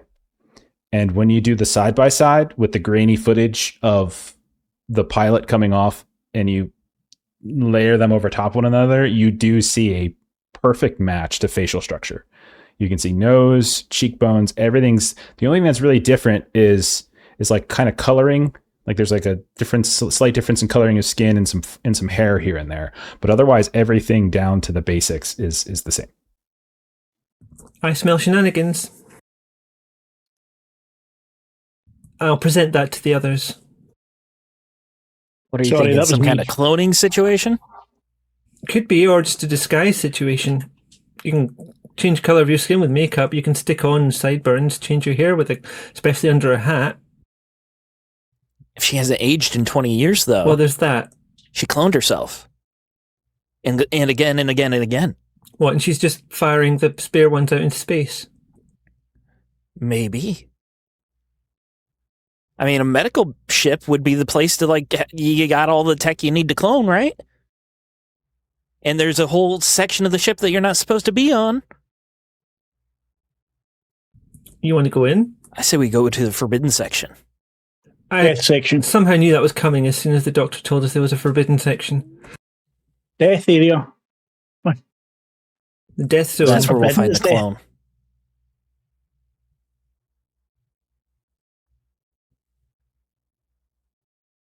Okay, so you guys are going to depart the Red Venture, and you want to try to go into that death zone area? Is that what you're saying? Okay. Do we want to do that immediately, though? All right. We could try and find some kind of helpful equipment, just in case it is actually radioactive and terrible for us. You rolled a 13, right? Was there anything else you wanted? 13 is really good. Was there anything like you are in the personnel files for Dr. Alice Bull. Is there anything else you would have thought to look Emergency for? contacts? Just contacts, anomalies, anything that might be of any interest at all. Maybe like history of her own medical history, if it's relevant. If there's like occupational health files that tell us about her own medical conditions. Genetic sequencing. Okay. Can we get her whole DNA? I can actually clone her right now. HR files. There's a 3D printer behind you. It's just a print button. A 3D printed doctor. Okay. All right. So you can get her her employment, educational file history kind of thing, like what qualifies her. And it cites some places that you would know. Like she went to Parliament College, which is somewhere in the core worlds. But that seems kind of weird for somebody in the core worlds to suddenly be out here. It's kind of an odd. But Maggie told Dr. me Quinn, that like people, if stuff goes wrong in the core world, they end up here. Right, and then where she did her residency, this might kind of raise your eyebrow a little bit. It says that she claims to have done her residency on Blackwell 4, but the timeline doesn't really match up because there was like a known atmospheric dome collapse, like the time in which she was supposed to be there, and how did she survive? How, that kind of thing. She's cursed. Doesn't really make sense. She brings disasters everywhere she goes. Either she's cursed, is cursed, or just seems like fraudulent. This seems like fraudulent, like a fraudulent resume. Yeah. And it does have a recommendation for the position by NAVMED engineer Nellie Wilson. Huh. Once again, the sweet scent of shenanigans. Sorry. So we know Nellie was a person. We know that she has a history, but Dr. Bull is not who she says she is.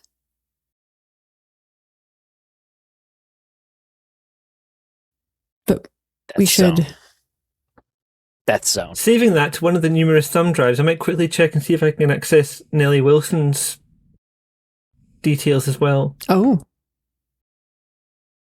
Okay. I'm going to want an extra roll for that one, though, as this one, you realize, is actually got some kind of, as you try to access those files, these are, first of all, they're old files.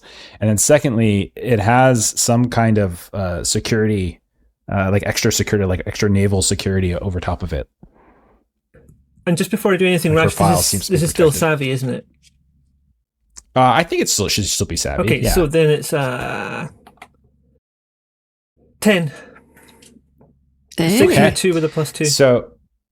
So yeah, you push past whatever kind of old naval securities are on these personnel files, and you find, first of all, that she was NAVMED engineer. All of that seems to check out, but apparently she was working on some kind of special project, and the project itself she was so apparently she was a roboticist, and she was working on some kind of special project on medical androids that was summarily shut down at a certain point. You see like a series of files and images and things like that. So some sort of experimental failed program that was shut down because of some kind of synaptic collapse, and it caused like dangerous behavior. It had to do with like euthanasia protocols, like kept kind of she needs the parts. Screwing up. And so the original crew, so there's an image that you see of like different, some kind of laboratory that shows Nellie Wilson, and then it's like she's standing in between two. They kind of look like medical beds, but they don't look like they're beds. It just more looks like platforms. And you see that there are two figures that look absolutely identical, both of whom are completely bald and hairless. and they all have like very kind of sort of featureless faces.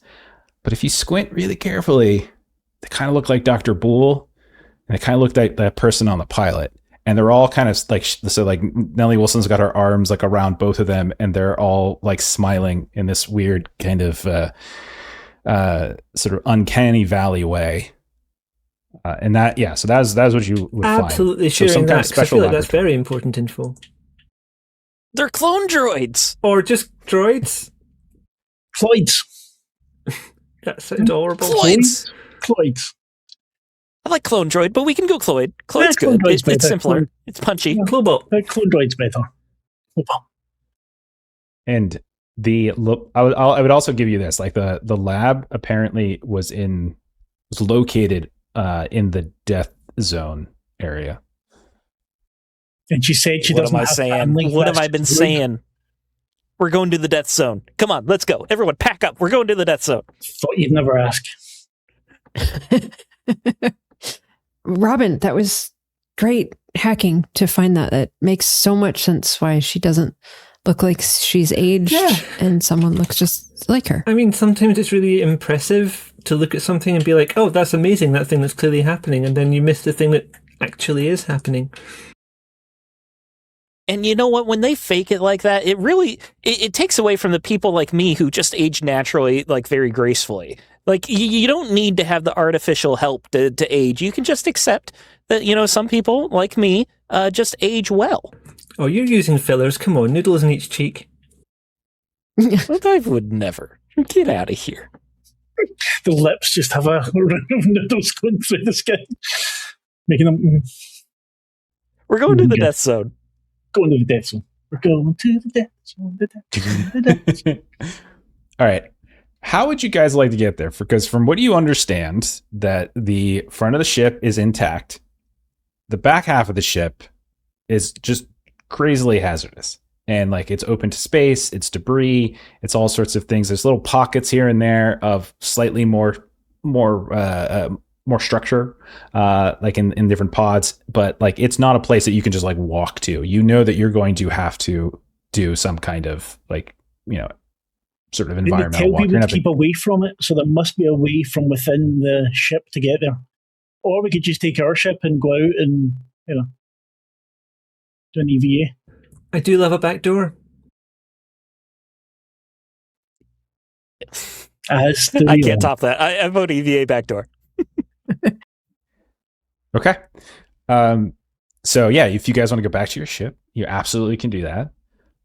You like there's some automated systems and stuff like that like as you start up the Belafonte to detach from the dock, like there's like messaging coming through, like making sure that you have all of your medications and that you follow the instructions of the medical professionals and all that kind of thing.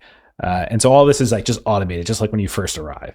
And then you detach and you fly down the starboard side of the ship until you're starting to hit debris, and some of it's quite chunky. And like you know that if you really try to take the Belafonte in too close, it could very seriously damage the ship. And you also know that if the radiation issue is at all true, like that could also really impact your engine.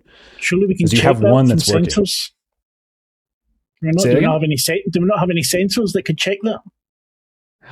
You probably can do some sensor things, but like you can check for, if you want to do like a sensor check for like radiations and any radiation and thing like that, you can do that without any, like this isn't any under stress. You could do this easily.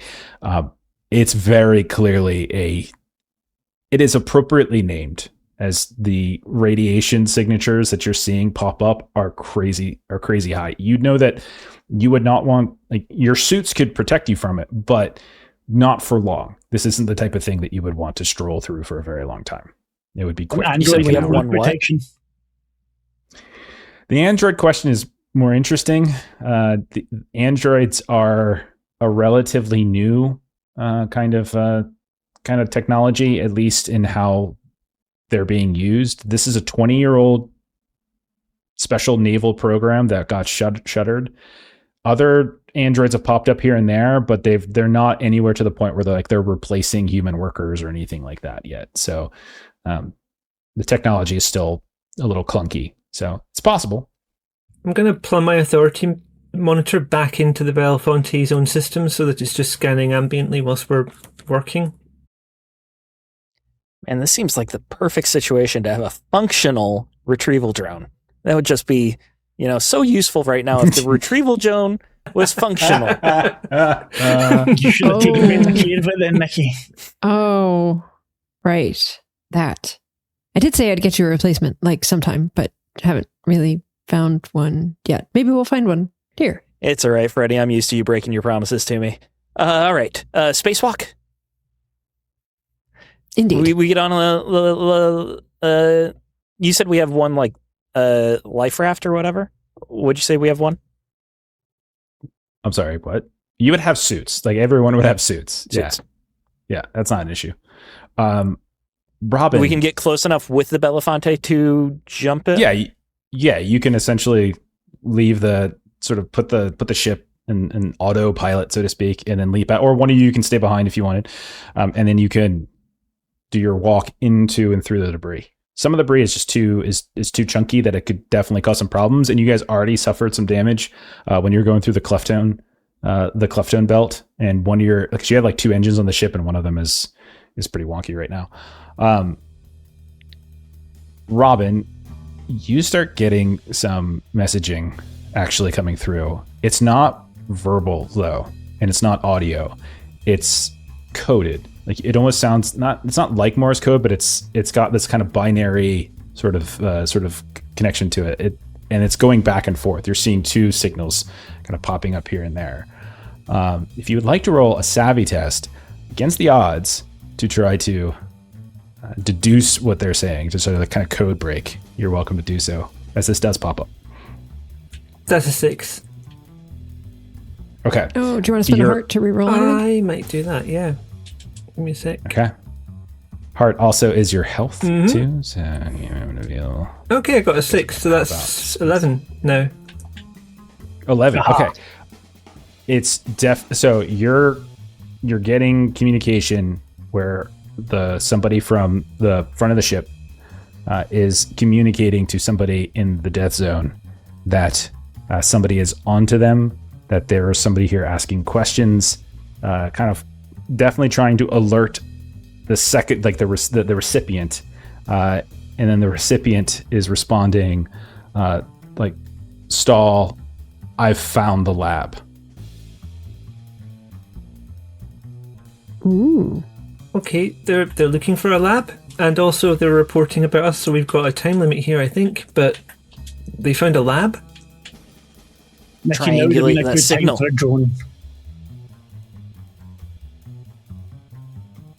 Can you track the signal? Let's follow them to the lab. You actually could do that. Yeah, I could triangulate it from 3. Yeah. It would still, you don't think you can get the Belafonte there, but you have where it's at. You actually do. This pocket's relatively central to this debris field that's radiating around the ship. But yeah, you definitely could do that. Nicky's suited up in his red polyester spacesuit, and he puts on the helmet, twists, hand on the door, cylinder handle. Y'all ready to go? I assume we were going to stop the ship and you were going to fly out. Like a beer hat, except it's just feeding him in broth and noodles. It's a triangular helmet. It's a triangular helmet. A noodle packet in each corner. He's pyramid. We ever keep playing this game, we should get character art, and just Mickey has a pyramid head. That's all it is. Okay, so you guys all suit up. Is everyone going to do this, or is anyone staying behind? Going together. All right, so you all get into your suits. You position the Belafonte as close as you can without endangering the ship.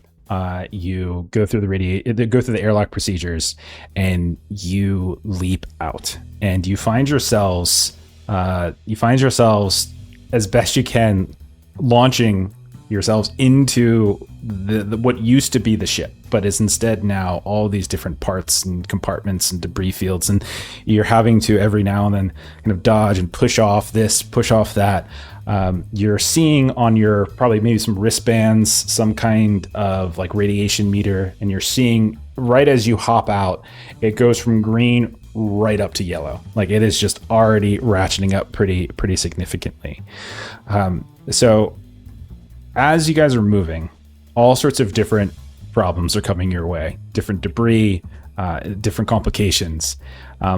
You notice first as you are, like the first thing you really run into that gives you a whole lot of trouble is you see this mass coming in your direction. It doesn't look like metal. It doesn't look like any kind of specialized plastics or anything like that. It doesn't look like ship parts. And as you get closer, you realize it's this tangled mass of frozen bodies that have come together and coalesced.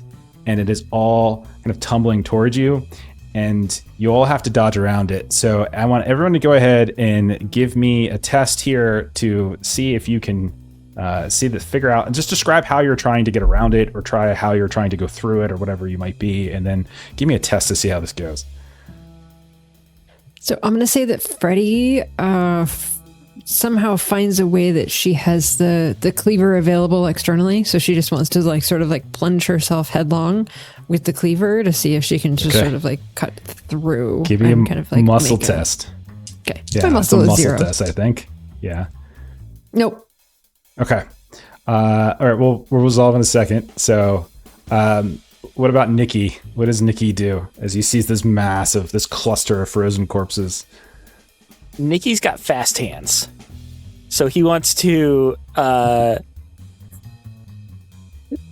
style karate chop oh my God. His way around it. Give me a muscle test. Oh my God. You sure that's not savvy? Because like I'm being quick about it with like the fast hands. Fast. That sounds like a fail. Spend a heart to reroll. Okay. Okay, that's just barely a pass. 8. Okay. So spent a heart. As you see this thing tumbling towards you, and you all try to use your small mobility pressures, we see Freddie just try to go in cleaver first, whatever it might be, and just tries to hack through, but it's so frozen that when you hack into this big mass, it just gets stuck. And Freddie, you too then become stuck. You kind of become tethered, and you find yourselves just tumbling in this weird way. And when I say tumble, it's not like on multiple axes. So you're just in this weird state of feeling extraordinarily dizzy. Nikki, you're towards the edge, and you can see like bodies are kind of reaching out towards you. Most of them, you can tell, are wrapped up, but many are wearing the suits of a naval officer. Like these are old bodies, likely from when the original catastrophe happened. And you just start hacking through them here and there. Yeah. Give me a blues test, both of you, as you guys desecrate with physical acuity here, like these poor people floating around in space. It's self-defense, Jeff, but I did pass. Okay. Also passed. All right, so both of you can take a point of blues as you realize the horror. And so, Freddie, you get stuck, but eventually you pry yourself loose, and you can kind of crawl around it at that point. But in the process, you're just seeing all these horrified, frozen faces, and then wrapped up, mummified here and there, and then you push off and get around the side. I'm also fine to say that like my cleaver gets stuck. Like it's so like frozen hard that like she basically, the way she gets herself unstuck is to like let go of the cleaver. Okay, yeah, you just let it go. You just can't pull it out for sure. Yeah. What does Lorna do as she sees the tumbling thing? It doesn't have to be you don't have to punch the corpse pile if you don't want to. You can do it if you like. Just start pulling the corpses apart. So just put my hand in, trying to separate them, not ripping the corpses apart, but separate from each other. Yeah, so these different like clusters come at you, and you're having to like bump into them and just try to pull them apart as you push through, and so they don't catch on you as you go through. Muscle, I think. Again, 6. This is Lorna's 8. Okay, yeah, and you're able to, as it almost looks like these three three bodies in these naval uniforms that are tangled together in this strange triangle, like nearly catch you, almost like a net, but you're able to pry them apart before you feel yourself burst free. And then Robin, how did you do? I didn't make a decision firmly about what I was going to do, so I'm not sure what to roll just yet. But I was thinking, we're breathing in oxygen, we're breathing out carbon dioxide. Can I vent my carbon dioxide to like redirect myself? Ooh. That sounds like a savvy test to me, for sure. Yeah, just try to angle it. Nice. Good idea. Everyone else was happy to punch, though. I don't like Robin feeling like she's smarter than the rest of us. I'm not strong enough to punch through it, that's all. I think she possibly is smarter than the rest of us. Also, Nikki had muscle again, zero. Okay. Another blues for evading a problem rather than fighting it. Absolutely. I got a 5 and a 6 plus my savvy, which makes it 13. Ooh. Oh, that's amazing. Yeah, See, very deftly and easily shoot out the little carbon dioxide bit and just redirect yourself around it without any issue. Lorna, by the way, give me a blues check too, as you two sort of mangled some of this body, this cluster of bodies. Plus grit, yeah. Plus grit. It's an 8. Nice. Okay, so you also gain a blues for that too. So everyone got a blues on that because Robin got it a different way. All right. You all get through that strange tangle and cluster, that field of bodies, and you find yourselves now in the more interior portions of the debris, and you're seeing chunks of the hull ripped apart, wrenched apart hull, like scraping against each other, and you're having to move and time it. You're seeing your radiation spike quite a bit. You're also seeing from some parts of the intact portions of the Sharon, and from some of these larger pockets, these larger pods that still seem to be intact, these little bursts of gas of some kind, like just pushing out here and there. And every now and then you're getting signals in your old exosuits here about various problems that are happening to you. But because you have the specific signal to where you need to go, you don't have to explore too much. You know exactly where you're headed, and you're able to weave through some of this and get to an airlock of a large section of the ship that seems tenuously tethered to one of the engines, but not to the front part of the ship. So it still has like a small piece of a small connection to the overarching hull or skeleton of the ship, but it doesn't seem to connect to any of the main living portions right now. And you're able to find, as you're moving across, an actual not an airlock per se, but it's more just like a security door, like someone put a door up to kind of protect when all, like a hull breach kind of happening here. And so how do you guys want to go about getting inside? Do you just want to try to cut through this? Do you want to try, like, what exactly do you want to look for as you're trying to get in? I have a carbon cutter if we do want to cut through it. Sounds perfect. Okay. I haven't got any tools for DOC, so yeah. We can knock first, yeah. Make a shot. I like Nikki the knocks carbon and cutter waits. idea. We won't hear if they shout back. There is absolutely no response. All right, go ahead, cut through it, Lorna. What roll do you need? I don't think any roll. It's more just amount of time. So you're just slowly cutting and cutting and cutting and cutting. But right as you kind of connect the cuts, there is this sort of small expulsion, like this gas expels from it. Like there was at least some atmosphere on the other side, and this thing pushes out at everybody. Everyone, just give me like a savvy test or something, or to just keep yourselves from getting caught up in whatever chunk of the hull that you've cut through. 17 for Freddie. Heart. Okay. 13. 8. I got 3, so I spent a heart and still have 3. Oh no! Oh, that's an awful That's how it roll. works. That is a terrible Okay. one. I mean, I've had a fairly good run, to be fair, up until this point. Okay. So as this chunk of the hull pops out, and various other debris from inside comes racing out. It smashes into a few of you, right? And so, like, some of you are kind of getting caught up in it. I'm going to assume you're all probably tethered to each other. So if somebody loses their hand and goes flying, you're able to like reel back, like Robin or whatever it might be. But it does rattle you all a little bit. But you do see you have access to this large chunk of the ship that is still mostly intact. We start going in. Start going in, and what about the radiation monitor? So take a look at the radiation monitor. It's like up to orange now. Okay. Worth a try. Okay. All right. So you start weaving inside, and you're floating about here and there, using some of the walls, things to sort of pull you forward, and you start seeing signage on some of these places that's still intact. That's like referencing like research and development, like some kind of R&D, offices. And then you finally notice like laboratories, like you see like the lab, like the signage for labs.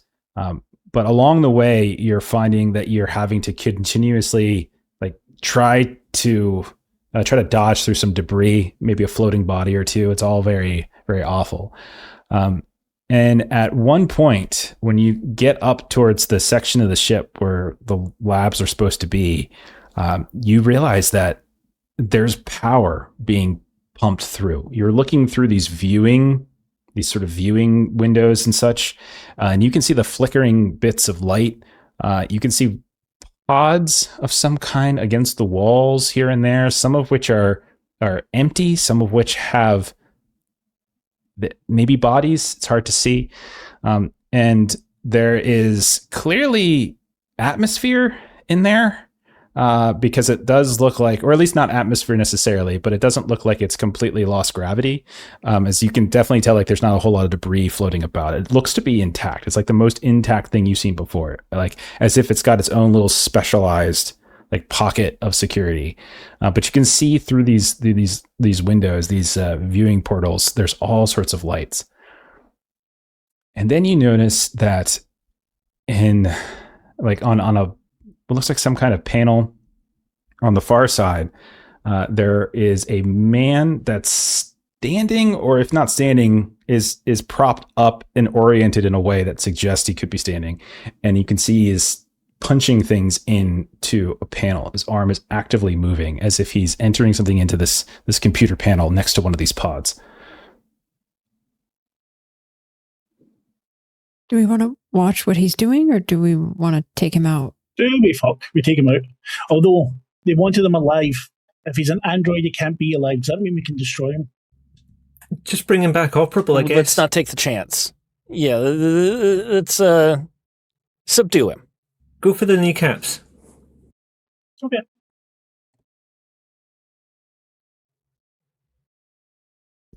So Nikki tries to like stealthily get closer to him.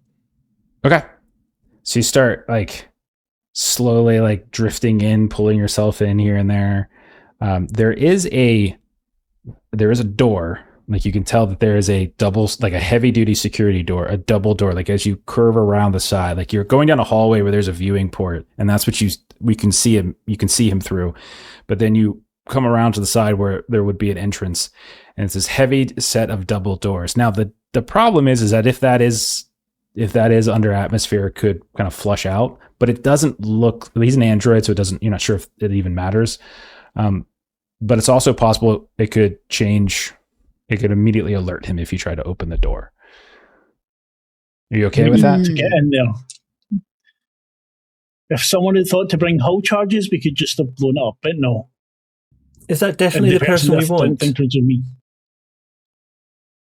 Does it look like Dr. Boo?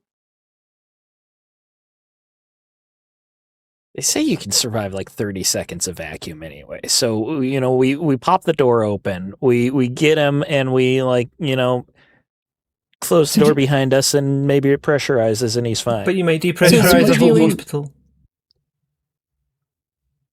So through the viewing window, this individual that we see looks like the person that we're looking for, or just looks like they're he's wearing a pilot first individual outfit. that we've He's seen? got his back to you, but you could say he's got that same pilot outfit that Robin was able to see on the security footage. You can't see his face. That's the same bum as Dr. Bull. Notice it anyway. So is there another way? So we could break the viewing window, but that's still going to have the same effect. So we pull open the door, we break the viewing window, and we don't see another way into that. No, not obviously. No, you could definitely break the viewing window. You could definitely open up the doors, but he would be immediately alerted to that. Is there any way to tell from the outside whether the inside is pressurized? Yeah, you see him. He's floating. Like when you look carefully, you see he's floating, but it is under power. You don't necessarily know if there's any kind of atmosphere in there, but there's definitely power running through it. So it's hard. So could we could find somewhere to cut the power and then you can certainly go in, like do a 2-step. So that would be Freddy's vote, to cut the power and then go in. And then we'd have a little different approach that wouldn't automatically mess things up. We cut the power, and what happens just after that? Because we break a window, we can't open the doors, they're electronic. We cut the power, and then I'll get him in a headlock. Cut the power, break the window. Grab him. Go through the door, and we don't need to break the window. Close the door behind us. Power opening the door might be a problem.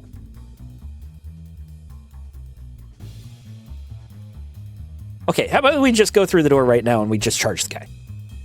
Let's just keep it simple, right? This is basics. This is what we do. If there's a way to open the door, Lorna opens the door. Subdue him quickly. Just while they're talking, just open it. Okay. The door opens. There's no... So you punch the door open. It doesn't seem like it's locked. It's like he maybe wasn't... he didn't put security. So the door, they open up. There's not some rush of atmosphere, so it doesn't look like he ever like oxygenated the place. But he is like immediately aware because lights begin to kind of flicker here and there around, and so his head turns around, and you see the face. You see the face of Dr. Bull with various like patches of hair here and there, and even though you guys are all kind of floating, so we're doing like a 0G conversation. Right. We need to do some initiative for the first time to see how this is going to go. Ooh. Okay. So that should be, I think it's a D3 plus savvy, if I recall, unless you have any fancy things for gambits. Yeah, I got fast hands, which gives me 2d3 plus savvy. Let me get our action. Sorry, new question. D3 is a D6 over 2. Yeah. Yeah.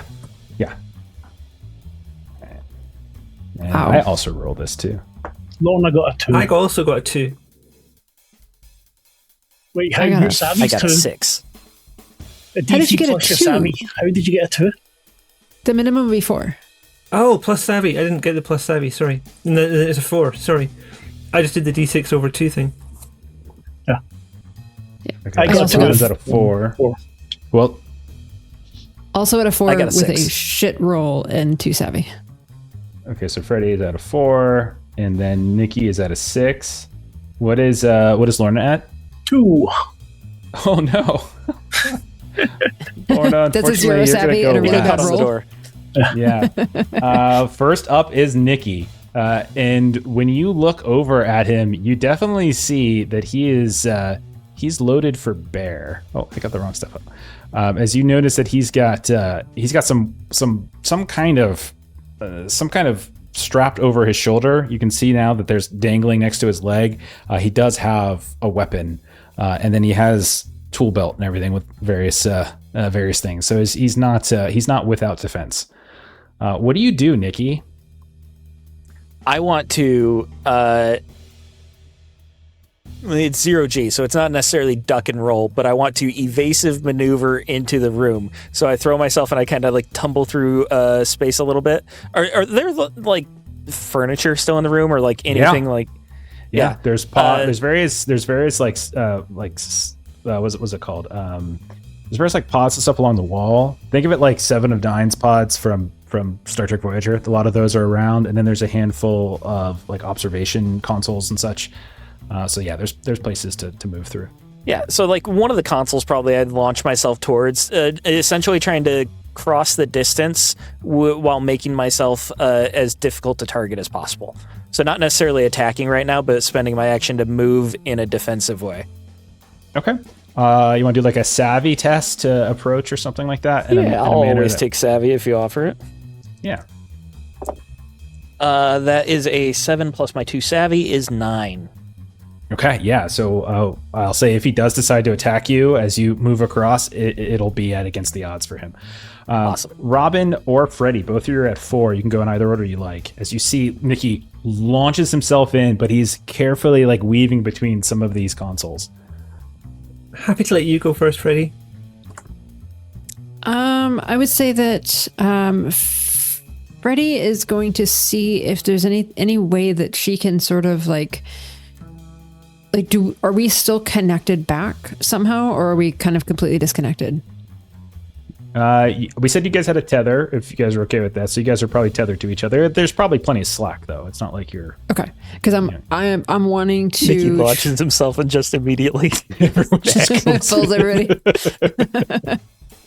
I was hoping if there might be some slack in that to try to kind of go towards him and kind of like wrap him in the slack. Okay.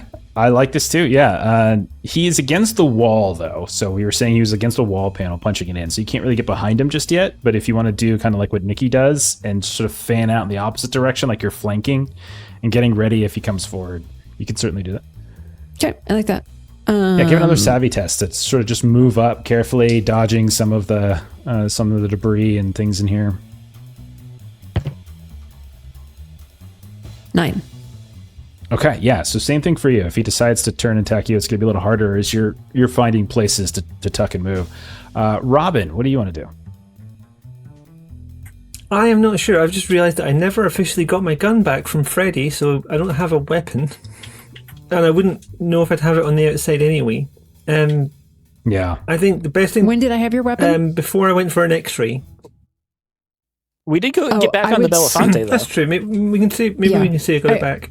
I would definitely say, knowing that we were coming over here, I would have given you your gun back for sure. Then I won't make it. I'll have the gun ready, but I'm not planning to jump straight in because this isn't my best thing. So I'm just sort of providing backup and being there, and like if they try to escape in the direction of me, I will try to stop them. Okay, sounds good. You just got this gun trained right on him. All right. Our first 3 actions, we're not doing shit. So we see Freddy and Nikki fan out to either sides, like kind of trying to use some of the debris and some of these consoles as cover. We see the tether between them floating. Robin, you like hang back a little bit. The tether coming back to you, and then it's his turn. He's actually going to get the go before Lorna because he also had a 4. He is going to look around and he sees 2 people coming towards him. He knows he was just warned that you 2 were coming, so I'm going to attack one of you. I'm going to attack Nikki. So he's going to, like a swimmer turning when they come to the edge of the pool, he'll lift himself up and push himself off the wall, and he'll launch himself at Nikki. Not with the gun per se, but you do see he has something in his hand as he gets very, very close to you. And then he is just going to jam this into you. And you see a small little, not unlike what Lorna just used to cut open various doors, and he's going to try to cut you with essentially his torch here. Oh no! Against the odds, you said, right? It's going to be against the odds, but he does have something that actually would cancel out that against the odds, because he would get off it. He does. He would get. Right. You're scratching notes on the character sheet as soon as right before you roll. Oh, +1. And you should have read the Afterburn book. It's going to get even worse for you in a second, too. We should have known. Oh, gosh. Because that's going to rip the suit. So it's normal. So I'm rolling normal. And so, all right. So he is going to roll, and I rolled really well, as I do with D6s. D6s. So I roll. Do you have any armor? No. I'll say because you guys are wearing Evo suits. 2 polyester suits. Everyone takes a +1 to armor because you're wearing your Evo suits. So give yourself a +1. Okay. Nice. So lose that +1. And all the oxygen. I do still hit you with a 9, and then I'm going to do 4 points of damage to you as you feel this thing cut through. So the 4 gets dropped down to 3 with the armor? No, the armor affects to hit, like the TN. Like if you have like armor +1, I think it pops up what the difficulty is. I'm rolling. Gotcha. Okay, I'm dying. I had 4 heart left. Oh fuck! Okay. Oh no! All right. So he lunges forward and just cuts through, and you all see this burst of gas coming out of where he carved into where Nikki is, as Nikki is now maybe you even hear like a warning you hear message. Crying. Yeah, you hear crying. All right. It is then Lorna's turn. And Lorna is just launching herself at good old Dan. Okay. So you launch in. Do you have? And so are you gonna attack? I don't know if you can use the blades in any way, but if not, it's just the fists. Yeah. Okay. We just do fists. Yeah, for sure. So you come in and just start pummeling him. Give me an attack. Your melee. So it's 3d6s. Okay. So 9 hits. So it's 3d6s. And you dedicate 2 of them to the, and then the two of the d6s is the to hit. You get to choose which, and then the third d6 is the damage you would do. Okay, so that would be around 3 damage then, because it's an 8 with my +2. +2 from it's not +2 from muscle, is it? It doesn't matter. From what? See, anyway, no, it's 2, 6, and a 3. So 3 for damage, but I then get to take another. Spend 1 heart, and I can get another attack, but against the odds. You've got Hail of Blows. Yep. Okay. It is against the odds. Yeah. Okay. So I need to roll 4d.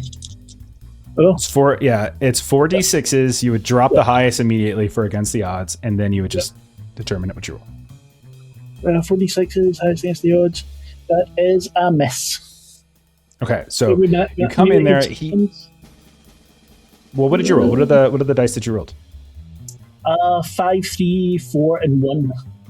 So 5, 3. So you drop the 5 initially. The 4 and the 3, you're adding your muscle to this, right? Okay, I'm adding my muscle. Okay, no, then it's a hit for 1. Okay, so So the second hit, he manages to maybe block slightly, but you still get it underneath, and you maybe hit him in the back the first hand. You hear this crunch in the back of his neck, and as he flips around, you get him in the jaw, and so you can see you've already kind of messed his head up a little bit. And as it's kind of off kilter, you can see there's a little seam that has opened up in the neck, and this white goo, this fluid, starts coming out of the neck here and there and floating out into the ether. Okay, so that is milky goodness. More damage. Yeah, it's milky goodness. We come to the top of the round. Nikki, you're real quick. I'm sorry. You're in trouble. When I'm supposed to roll immediately when I go to 0 heart to see if I live or if I'm dead immediately. Okay. I got to roll a d6, and if the result is equal to or below the number of my troubles, I am dead immediately. I've only got 1 trouble, though. So as long as I roll better than a 1. I rolled a 2. Okay, so we're good. I am unconscious. I am knocking on heaven's door, or injured, incapacitated. Yeah, and you guys just see his body limp right where he was attacked. So then we move to Freddy or Robin. Don't worry, he'll lose less air that way if he's not breathing as much. So Freddy would like to take the slack from Nikki just floating around and use that now to try to wrap this guy. Okay, absolutely. Slack is there, and you're just going to try to launch and wrap around. Give me a savvy, or you can do muscle if you prefer, like maybe launching yourself with greater strength, or savvy just to kind of control whatever you like better. It's fine. Yep, definitely savvy. All right.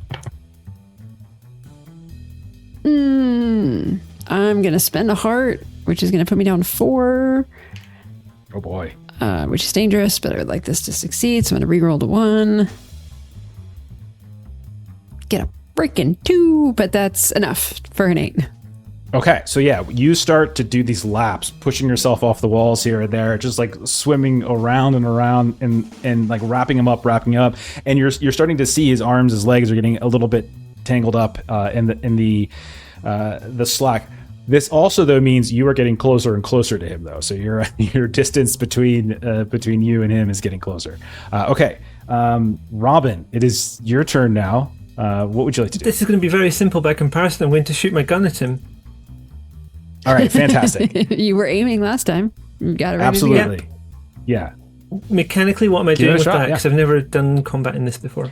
Okay, so you're rolling 3d6s, and you get to pick which two of those results you want to add together to hit your to hit roll. And then the third d6 is what you apply to damage, like whichever one you don't use to hit. Okay, that's not She should have up a hand, shouldn't she? Because she was aiming in the last round. Yeah. Does that mean I get 4d6? You can take over for this. Sure. Yeah, and you would drop the lowest. Okay. Right. So and I think it's savvy for guns, right? Oh, so I get savvy, a plus to that as well? Yeah. Awesome. Mm-hmm. Okay, I'm going to take a 6 and a 4 for the first part. Okay. And I'm going to use the 5. Oh, hang on. Wait a second. Do you think you need all of that to hit? Yeah, 4 and the 5, and then take the 6 for damage. Yeah, the thing is, I'm trying to figure out where the +2 comes into things. +2 is on the hit. Okay. Is on the hit. Then I'll... So if you take the 5 and 4, add +2, it means you rolled an 11 to hit. That'll do it. Which definitely hits. And then I'll use the 6 for damage. And then the 6... Yeah, and you blow his arm clean off. You just see his arm just goes flying off, and it starts to sort of tumble around in the space a bit here and there. Nicky gets a helmet full of milk.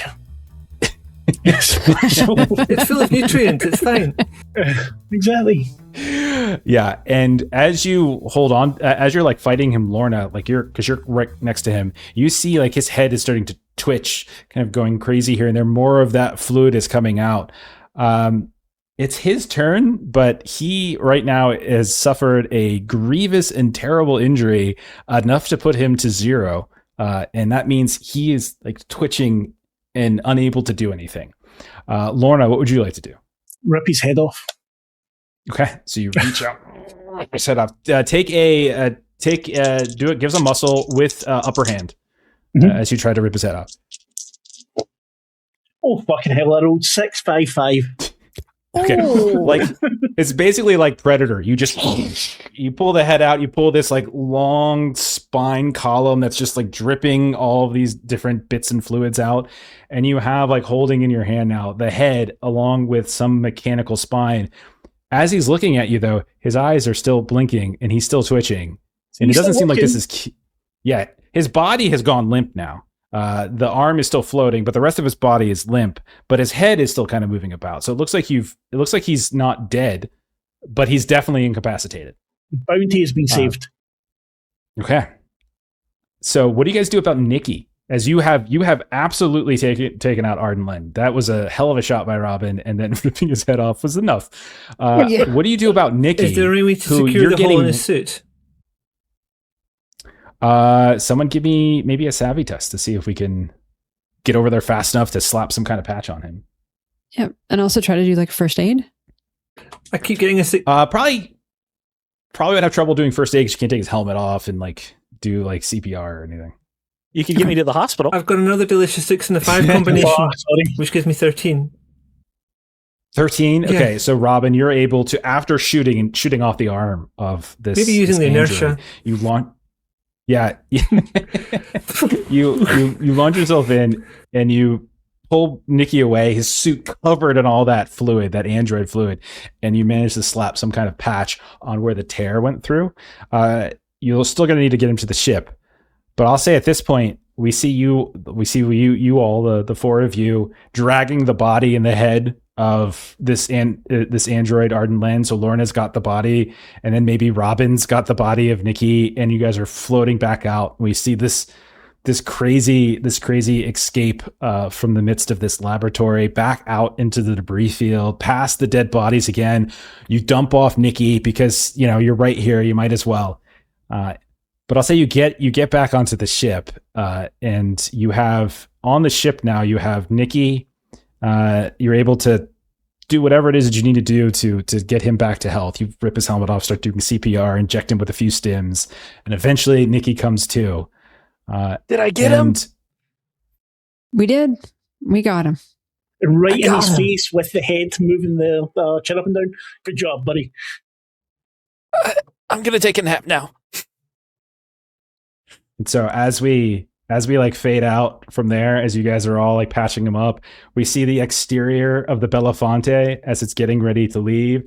And right behind the Belafonte, we suddenly see the Red Venture just disconnect from the thing and start wildly flying around. And I think we'll call it there as you guys successfully retrieved your bounty. There you go. We did it. All right. Nikki did all the work. And it didn't take us 5 hours to do it in the last session. Oh, God, yeah. Didn't. Do you remember that? That was awful. That was brilliant. Okay. You guys did it. You guys got Ard and Len, and obviously you're bringing back to Chase Tuntolo, and they'll be very happy. Fantastic. I got my second trouble. You hey, did. Look at you.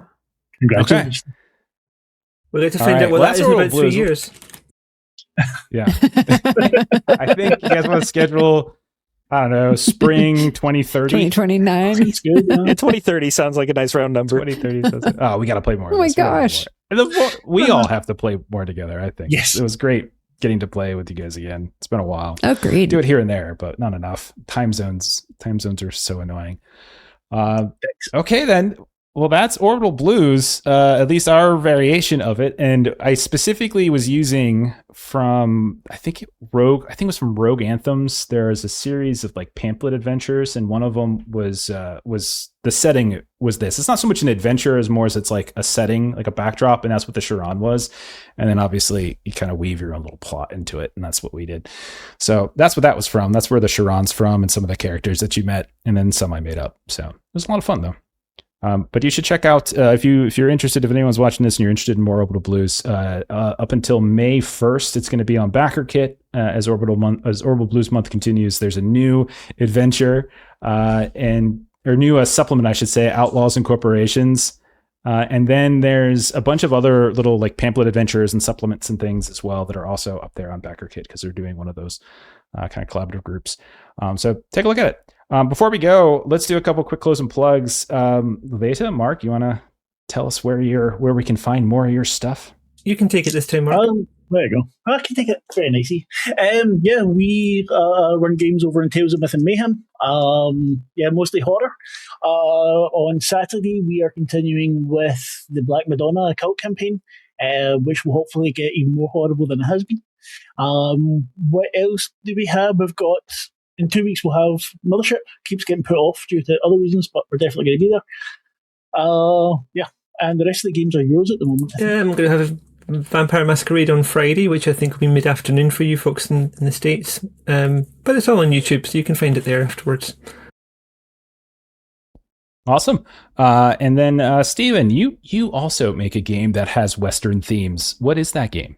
I've not heard of that. It's a action horror Weird West game called Huckleberry. Think Hellboy and Tombstone. It is available for pre-order right now. Go to huckleberryrpg.com/pre-order. Use code LOLLY for $5 off. The final update that includes all the stretch goals and stuff like that is like almost done with the layout. Like we're literally final stretches. It should be coming out in the next few days. That's how close we are. Then it's going to print, and all those pre-orders are going to get fulfilled very soon. Very cool. As for our schedule this week, I think we're back tomorrow night with maybe some more We're in Danger, game I've been tinkering with for a bit. Tuesday, we should have some more Wild Sea. Thursday, Coriolis. And Saturday, we got One Ring. And that's it for us. Thanks for watching. Thanks for hanging out. We'll see you all later. Bye-bye.